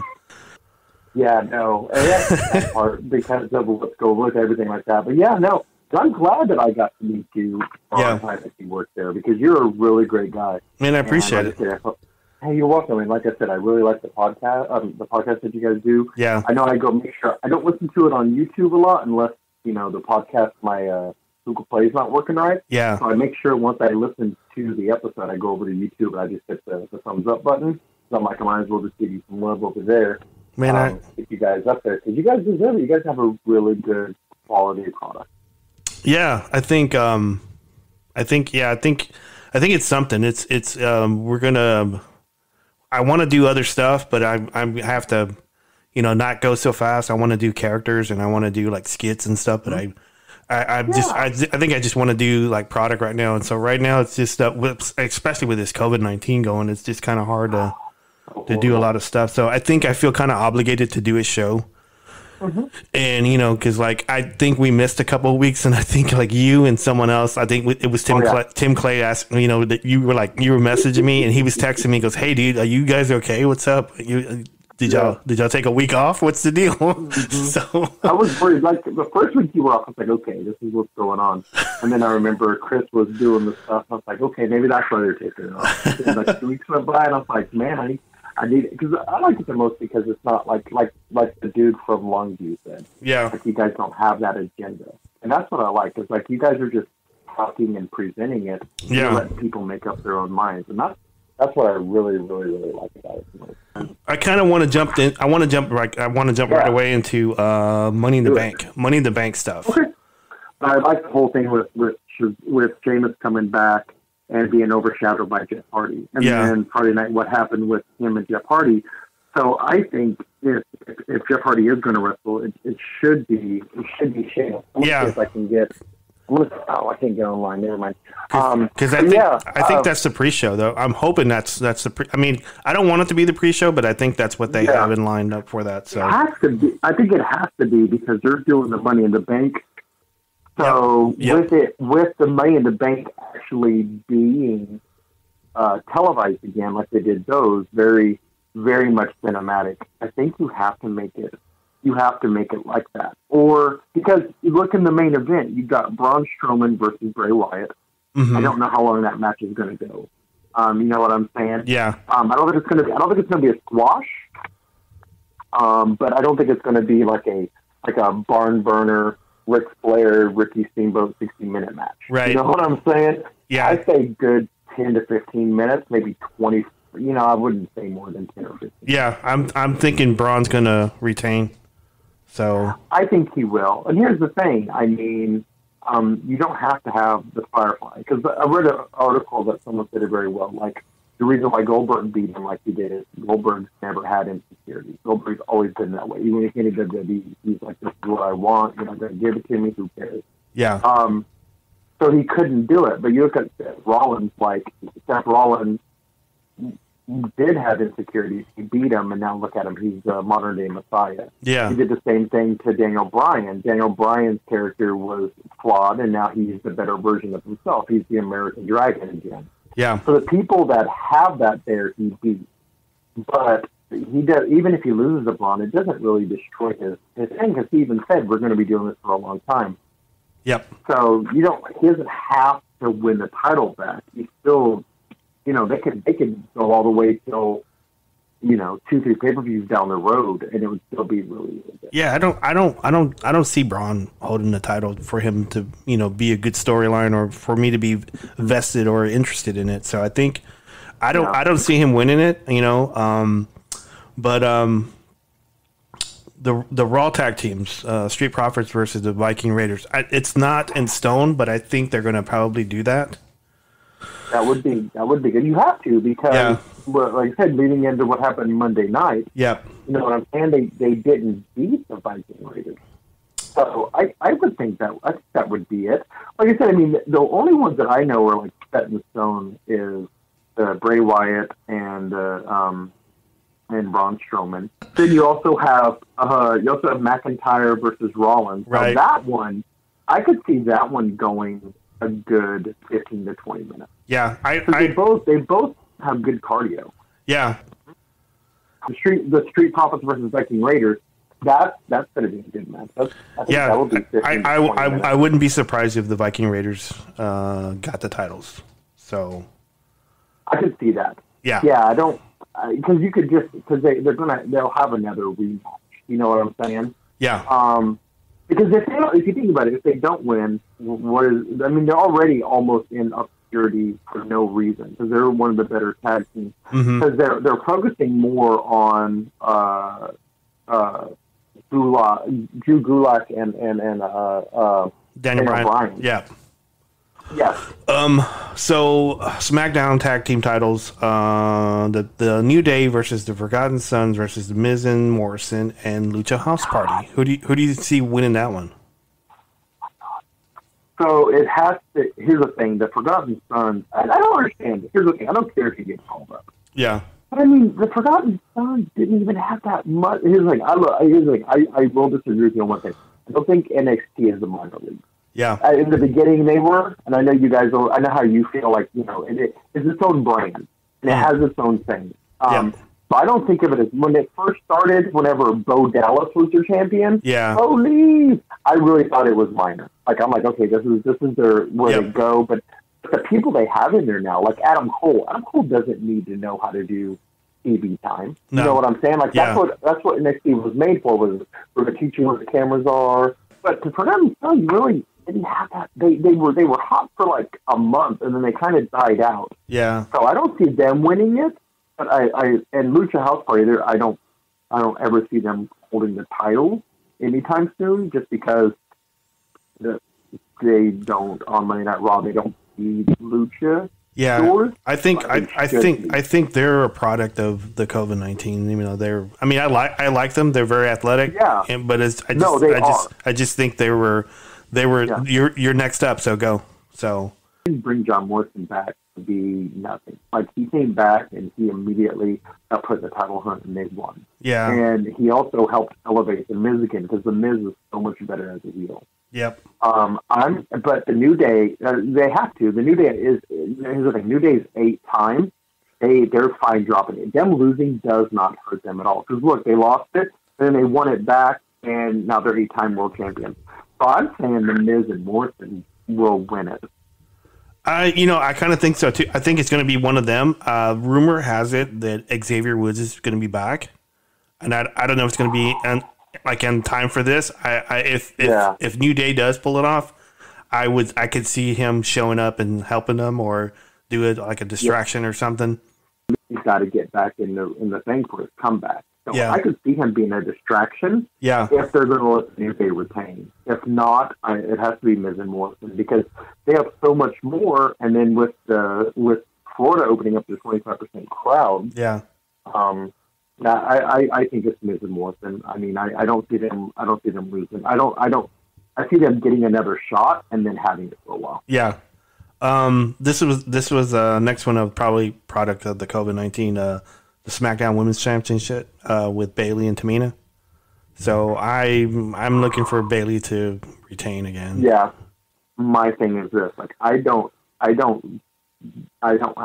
dislike Tamina. Yeah. But she hasn't done anything. And Yeah. if you're going to give, Bayley's had that title for Right. forever. Right. If you're not going to let Sasha Banks have it, because they have hinted at of the turn on her, like when they did the 5, like when Paige was like, here's all your opponents, and Sasha Banks is one.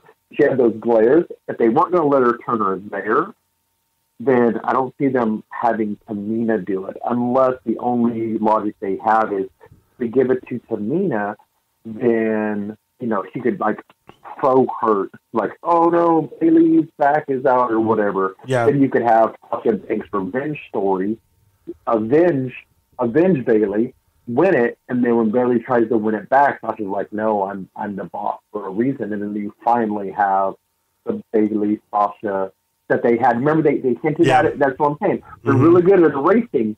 Whenever Sasha was champion, Bailey came down and beat her up, and everyone was like, Bailey. She's like, this is for everything that you did. And then they were off TV for 2 months, came back best friends. Yeah. Like, it never happened. So the only reason I see Tamina winning it is if you're going to have her hurt, because she has a history of that. But to have her hurt Bailey, but then Sasha has been just her best friend's loss, she wins it, and then Bailey comes back as, hey, thanks for holding my belt, give it back to me, and she's like, nope, not going to do it. That's the only way I see Tamina winning. Yeah. What about, I mean, this is probably this is actually the most Money in the Bank thing I've been looking forward to, because like the whole concept of them fighting at the tower and going all the way up to the floors, all the way up to the top. So we'll go with the men first. It's Daniel Bryan, Aleister Black, Rey Mysterio, King Corbin, Otis, and AJ Styles. Who out of that group do you think is gonna deserves it? Deserves like the contract, or? Yeah. Here's the thing. I don't know if the rumors about Daniel Bryan leaving after his contract are up. Yeah. I don't know if that's true or not, because if it is, why give it to him? AJ Styles' contract, he said he's not going to come. He knows he's not coming back after the experience, but I don't know when that does it. Yeah. Otis, I love Otis. I love everything they're doing with Otis' storyline. I don't know what happened to Tucker. I'm very upset about that, because, like, Tucker... I feel bad for him. Until Otis snapped, like, Tucker, like, he had 2 solid matches against Dolph Ziggler. He did moves I'd never seen before. I'm like, I really love Tucker. I looked it up online trying to figure out what happened to Tucker. No one's saying anything, so I don't know what happened to Tucker.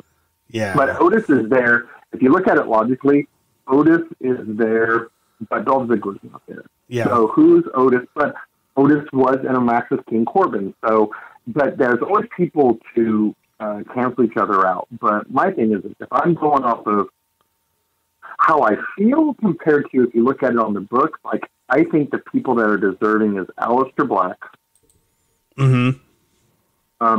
Out of the 3, Aleister Black, AJ Styles, and King Corbin.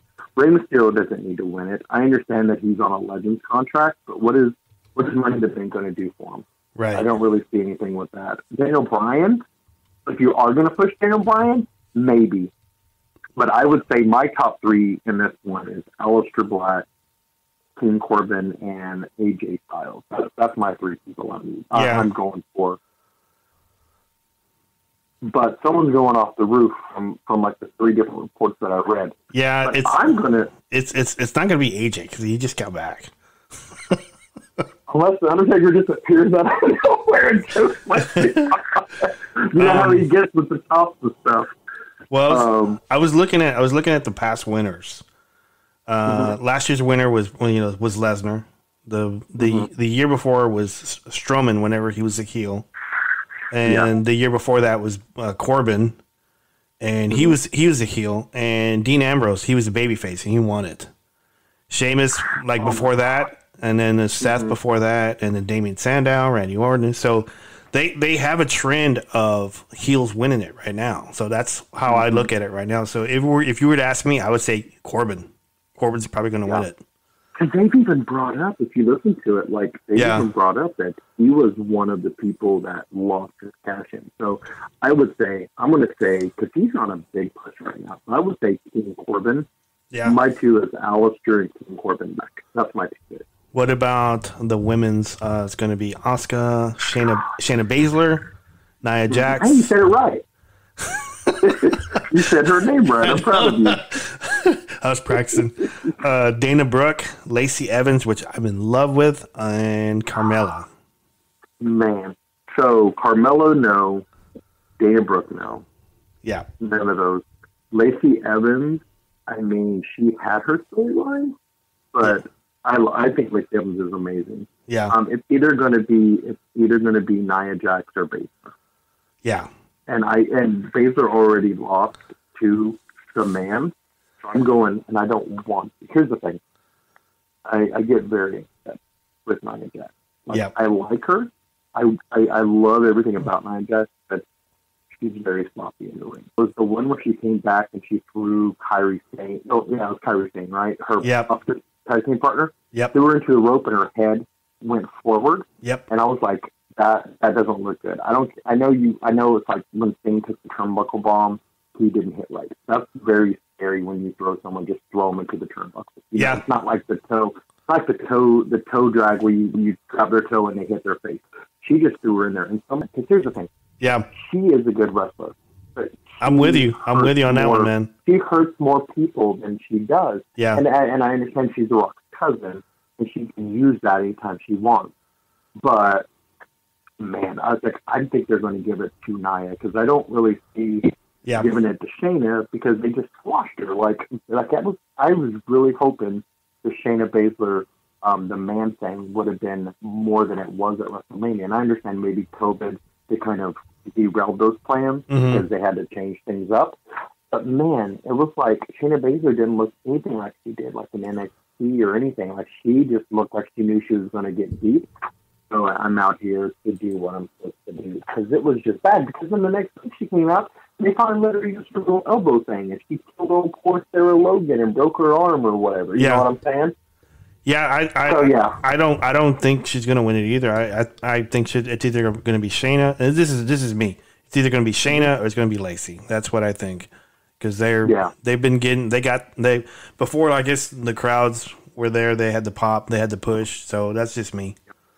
I'll be honest with you. I haven't watched NXT in a while, and I watched it this past week because I'm a big Killer Cross fan, and I was a big Killer Cross fan whenever he was in Impact. And I'm very mad that they changed his name. Don't understand.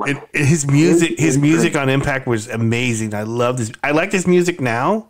Yeah.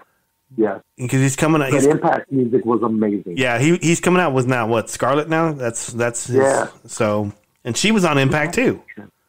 God, that entrance on it. Yeah, like I'm not lying to you. Like I think about it, and I got like big goosebump chills. Like it was. Like I watched it, and I'm like, "You're ready." Like you're just here to get just a little of exposure to the main event. Yeah. Like his entrance was so amazing. But yeah, no, I was very mad that they named it Carrion. Yeah, I loved him in Impact. That's just me. And Kushida, I watched Kushida's match, and it was actually really, really good. I love Kushida. Yeah, I love him a lot. So I mean, I remember I watched him a lot when he was in Japan, but I love this here. But I hope he gets momentum. I hope they give him a push and he makes it up to the main roster. If he goes, I'm afraid they'll destroy him like they did Nakamura. Yeah. Like Nakamura should be treated like the Japanese blockbuster. Yeah. Like if you let him go, I know he can't be the strong style wrestler like he was in Japan, because he's very stiff. Like the knee strikes and everything.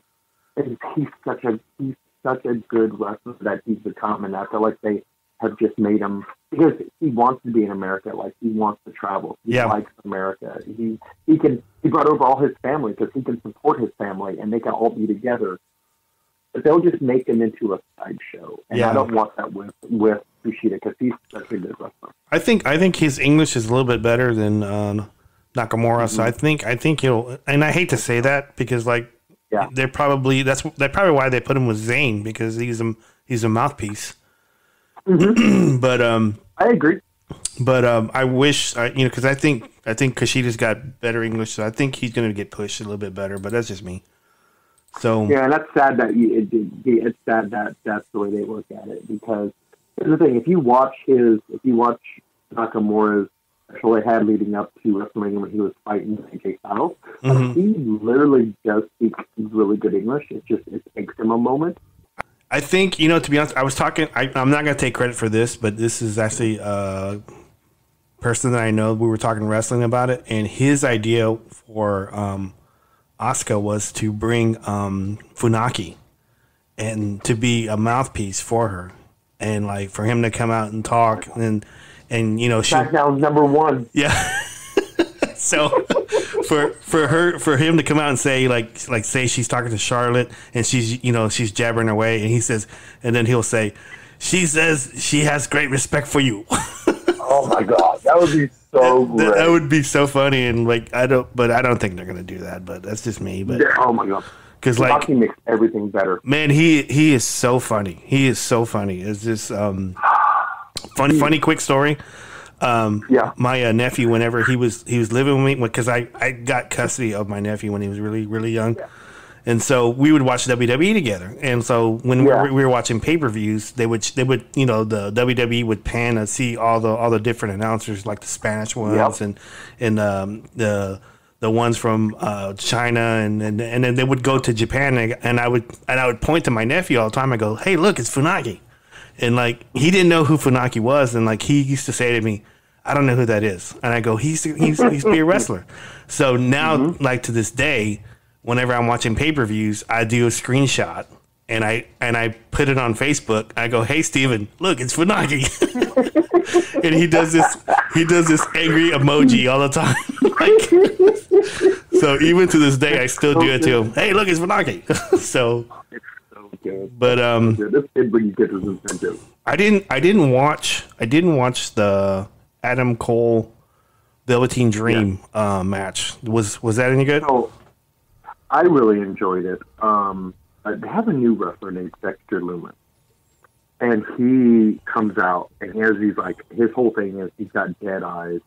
He's supposed to be a psychopath. Yeah. For some reason, he's taken a liking to the Velveteen Dream. So, the week before, he came out and helped. It was last week. It was Velveteen Dream with Keith Lee versus Bobby Fish and O'Reilly. And and Damian Priest took out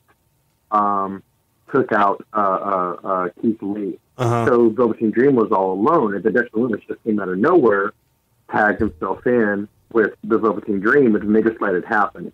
Well, yesterday when they were fighting, Adam Cole was getting beat, so they both came down again, and you have to see the screenshot of it, the old GIF of it. He literally comes gliding like a dog does, his back legs are left, and just comes gliding out from underneath the ring, and then does what he does. But he ends up throwing one of the Undisputed Era people into the ref, causing Velveteen Dream had the 3, but the ref was down. So then Adam Cole, capitalized on it and beat him. But Velveteen Dream's going through something right now, so I think he wasn't going to win because there was the report with the girl.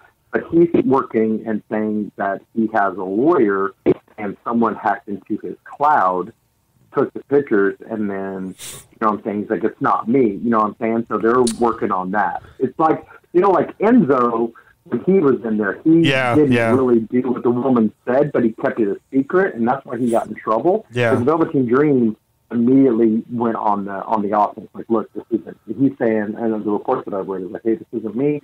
Someone hacked it. Someone's pretending to be me.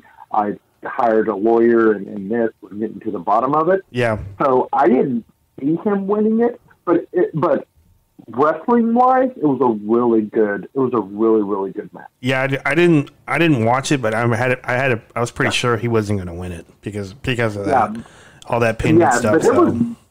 But it was really good though. His match was really good. I love Adam Cole. Adam Cole is one of my favorite wrestlers. Yeah. And I didn't like Patrick when he was on Tough Enough. Yeah. But he became the Velveteen Dream. I really liked his work. And like I said, nothing was lacking. It's not like he, lost quickly because of this. It was a solid match, and he didn't look like anything was affecting his ring work or anything like that. Mm-hmm. It was really good though. It was very surprising. I liked it a lot. I do like that Finn Balor, when he cut the promo and then Cameron Grimes came out, I thought it was funny because Cameron Grimes cut the promo talking about, like, I slap you in your mouth. And, like, he just comes in really quiet and then stands up there. He's like, you're going to slap me in my mouth. And he's like, oh, man, see, that's not what I... He, like, didn't back up his words and Finn Balor beat him up. It was great. I was laughing. I was like, yeah, that's really good. He was a former Impact guy. He was an X Division champion. Oh, really? Yeah, he's a former guy. I did not know that. Yep. I like him. I like it that he does the blackout. That's just like basically stolen from Finn Balor, and that's what he did. He beat him up, and then he gave him I call it the M Bison. I don't care. It's the M Bison. That's what I call it. Then he M Bison to Cameron Grimes and left, and I was like, yeah. You know, funny story about Grimes is that he was asked at Impact to shave his chest, and he refused. And so but they still make him X Division champion. Because I think he came over. He came over from. He was at Global Force. He was at Global Force whenever that Impact and Global Force made that merge together. And that's whenever JEFF got kicked out of his own company. And started his own. Because he brought them over, and I think he signed with Impact. And he was the X Division champion for a while. I was so excited when Global Force Wrestling came out, and I was like, yeah. I don't like Jeff Jarrett, but I think with everything that he's done, he's like a more tamer version of Jim Cornette. Yeah. Like, he's really good, but he's a backstabber. But yeah, I was really excited, and then it fizzled out, and I was like, well, this is BS. I was like, I mean that almost took Impact down, almost, because like I would have. They got kicked out of your own business. Because they had invested so much money, like in their their streaming service, and they named it Global Force and all that stuff, and they had to change it. They had to change it back to Impact Plus, and I think it almost killed them. But I'm glad it didn't. So, but that's just me. I you know what? And this is me. I've always watched it, even when it was really bad. But I think right now they went through that, like after Jeff Jarrett left, and then I think.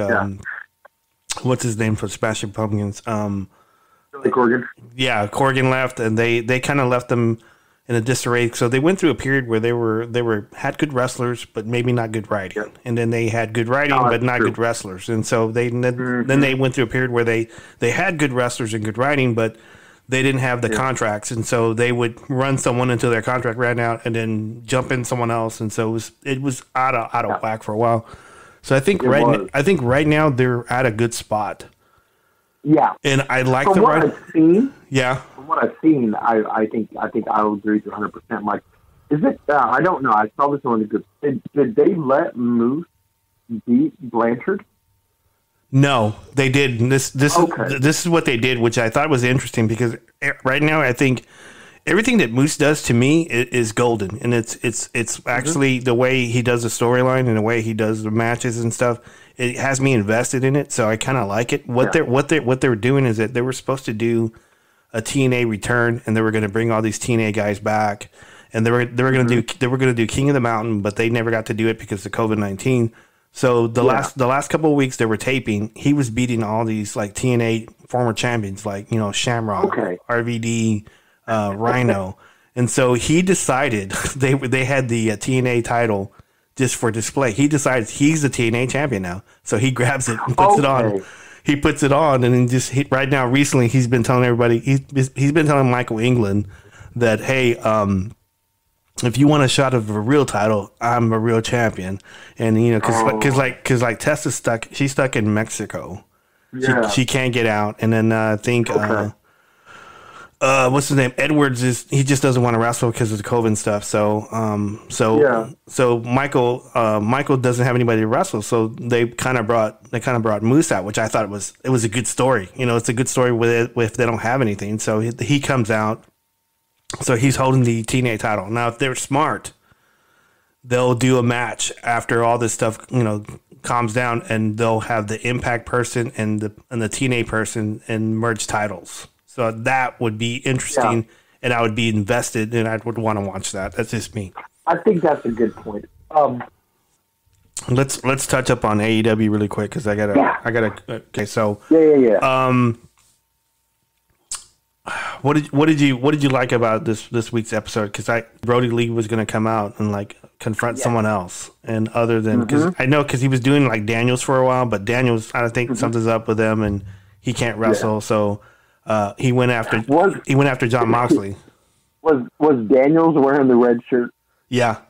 Because I wrote down Brody Lee killed that poor man in the red shirt. He came out and just kicked him. Like, he's dead. He's dead. That poor boy in the red shirt. And I was like, I think that was Daniels. Yeah. That's what I wrote down. Here's the thing. I like what AEW is doing. Yeah. Like, John Moxley, they didn't use properly. And the sad part, I think, is I think Stone Cold had a lot to do with that, because he did Stone Cold's podcast, and he was himself. Because they were like, be yourself. And Stone Cold didn't want who John Moxley is. Yeah. He wanted Dean Ambrose. He didn't want John Moxley. And he even said in that interview, he's like, you're starting to piss me off. Like, because you asked him to be himself. Yeah. So I like what they're doing with him, and I like what they're doing with Brody Lee, because if you look at it, like a lot of his vignettes, they're letting him make fun of McMahon, like the sneezing. Yeah. Like McMahon doesn't like sickness, so they put that in there. Only meat, like McMahon only eats meat, like Jericho talks about. Yeah, like about a thing where he didn't even know what a tortilla was. He didn't even know what that was called. Brody Lee versus Moxley will be one barn burner of a match, because they're both so good in it. What about Lance Archer versus Cody for that TNT title? How do you think that's going to go? Lance Archer is so good. Like, I loved him in Japan, and I love what they're doing with him right now. I wrote down where did I wrote down? I put that the Murder Hawk. Like, he brought back I know he doesn't call it, but Frisbon Eric called it, but he brought back the claw, and I love what he does with Yeah, he sure did, didn't he? I tell people, like, I go out and I love the claw. I love everything about the claw. Yeah. But I think it's going to be good. I think it's going to be good. I think it's going to be good because Cody can take a beating. But the story is going to be there because because what they've been building up to is, if you just look at the story that they're building up to, Cody has to win this title because he can't go for the main title. But Murder Hawk, Lance Archer, is coming for Cody because, one, Jake St. Roberts hates the roads, and he feels like Cody is oppressing him. So that storyline will be good. I think it's going to be bloody. I think what you saw with Dustin will be about 2 times more blood with Cody, because if you notice it, Cody bled. Look at him and his brothers fight on that pay-per-view. You know what I'm saying? Yep. Like, it's going to be that. Like, it's going to be where Lance just decimates him. They're either going to let Lance Archer decimate him, and he's just going to be limp in the ring, and Brandy's going to try to interfere and say, leave my husband alone. Yeah. Or it's going to be, I'm on my deathbed, and Lance Archer makes a little mistake, like it's coffee or something, and he does a latch-ditch effort. Maybe the ref back his turn, and he, whacks him or does something to make him be dazed, and then he hits the crossroads, and he wins it, last effort. That's the only 2 things I can see happening. Yeah. What about, I really liked this Jericho, Sammy Guevara, Kenny Omega, and Broken Matt Hardy match. That was, to me, I loved how he was changing clothes. The ice machine when he came out as Damascus, that was so good. Here's the thing. I got from me, because Kenny Omega likes to pay homage to people. Yeah. I felt like he had very much a Tommy Dreamer vibe. Yeah. The shirt, I was their shirt on, but the different weapons and the way he was using them, and just his style, it made me feel like he was. I don't know if he was or not. I'm not going to say he was, but it was very much a Tommy Dreamer. Because there was an article that he said that it's only a matter of time. It's very soon that he's going to show you like he is the best in the world, and you're going to know when it happens. I feel like they're leading up to that. Yeah. Like, Kenny Omega is amazing. He has a little bit of a lisp, not as bad as Jack Hager, but he does have a little bit of a lisp. Yeah. But I love Kenny Omega. I love everything that he does. But yeah, I wrote down, love the street fight, different versions of Matt Hardy. Omega looks very Tommy Dreamerish. Great sound effects. Oh my god, those sound effects they had for like when he hit him with the wet floor sign, making it sound like it hurt worse than it did, and then his moonsault off the scissor jack. That was he literally landed. I was shy of bashing his head through that table. I was cringing when I saw that. So the support though, because he landed straight on his feet, but his feet barely hit the ground. Like they cushioned his blows so well, that he could still be upright. It was kind of like when Cody did the moonsault off the cage onto Wardlow. Yeah, it was that. It was so good. Like they. That's one thing I like about CW is no matter what they're doing, their support on the moves they do is amazing. Even support and so much respect for each other. But yeah, no, my favorite part of the night was the Chris Jericho street fight. It was just so many things that they did had you laughing.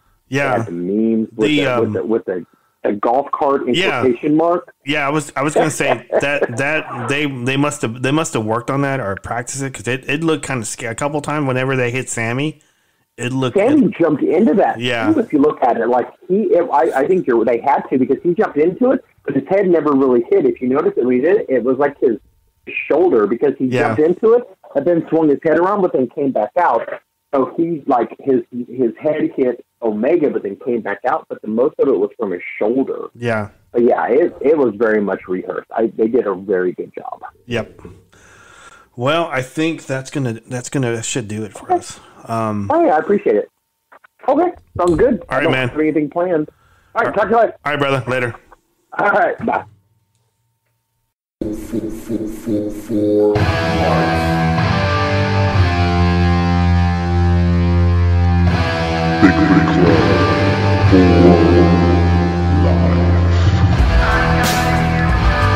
I must bid you adieu, and so goodbye. And good night, bang!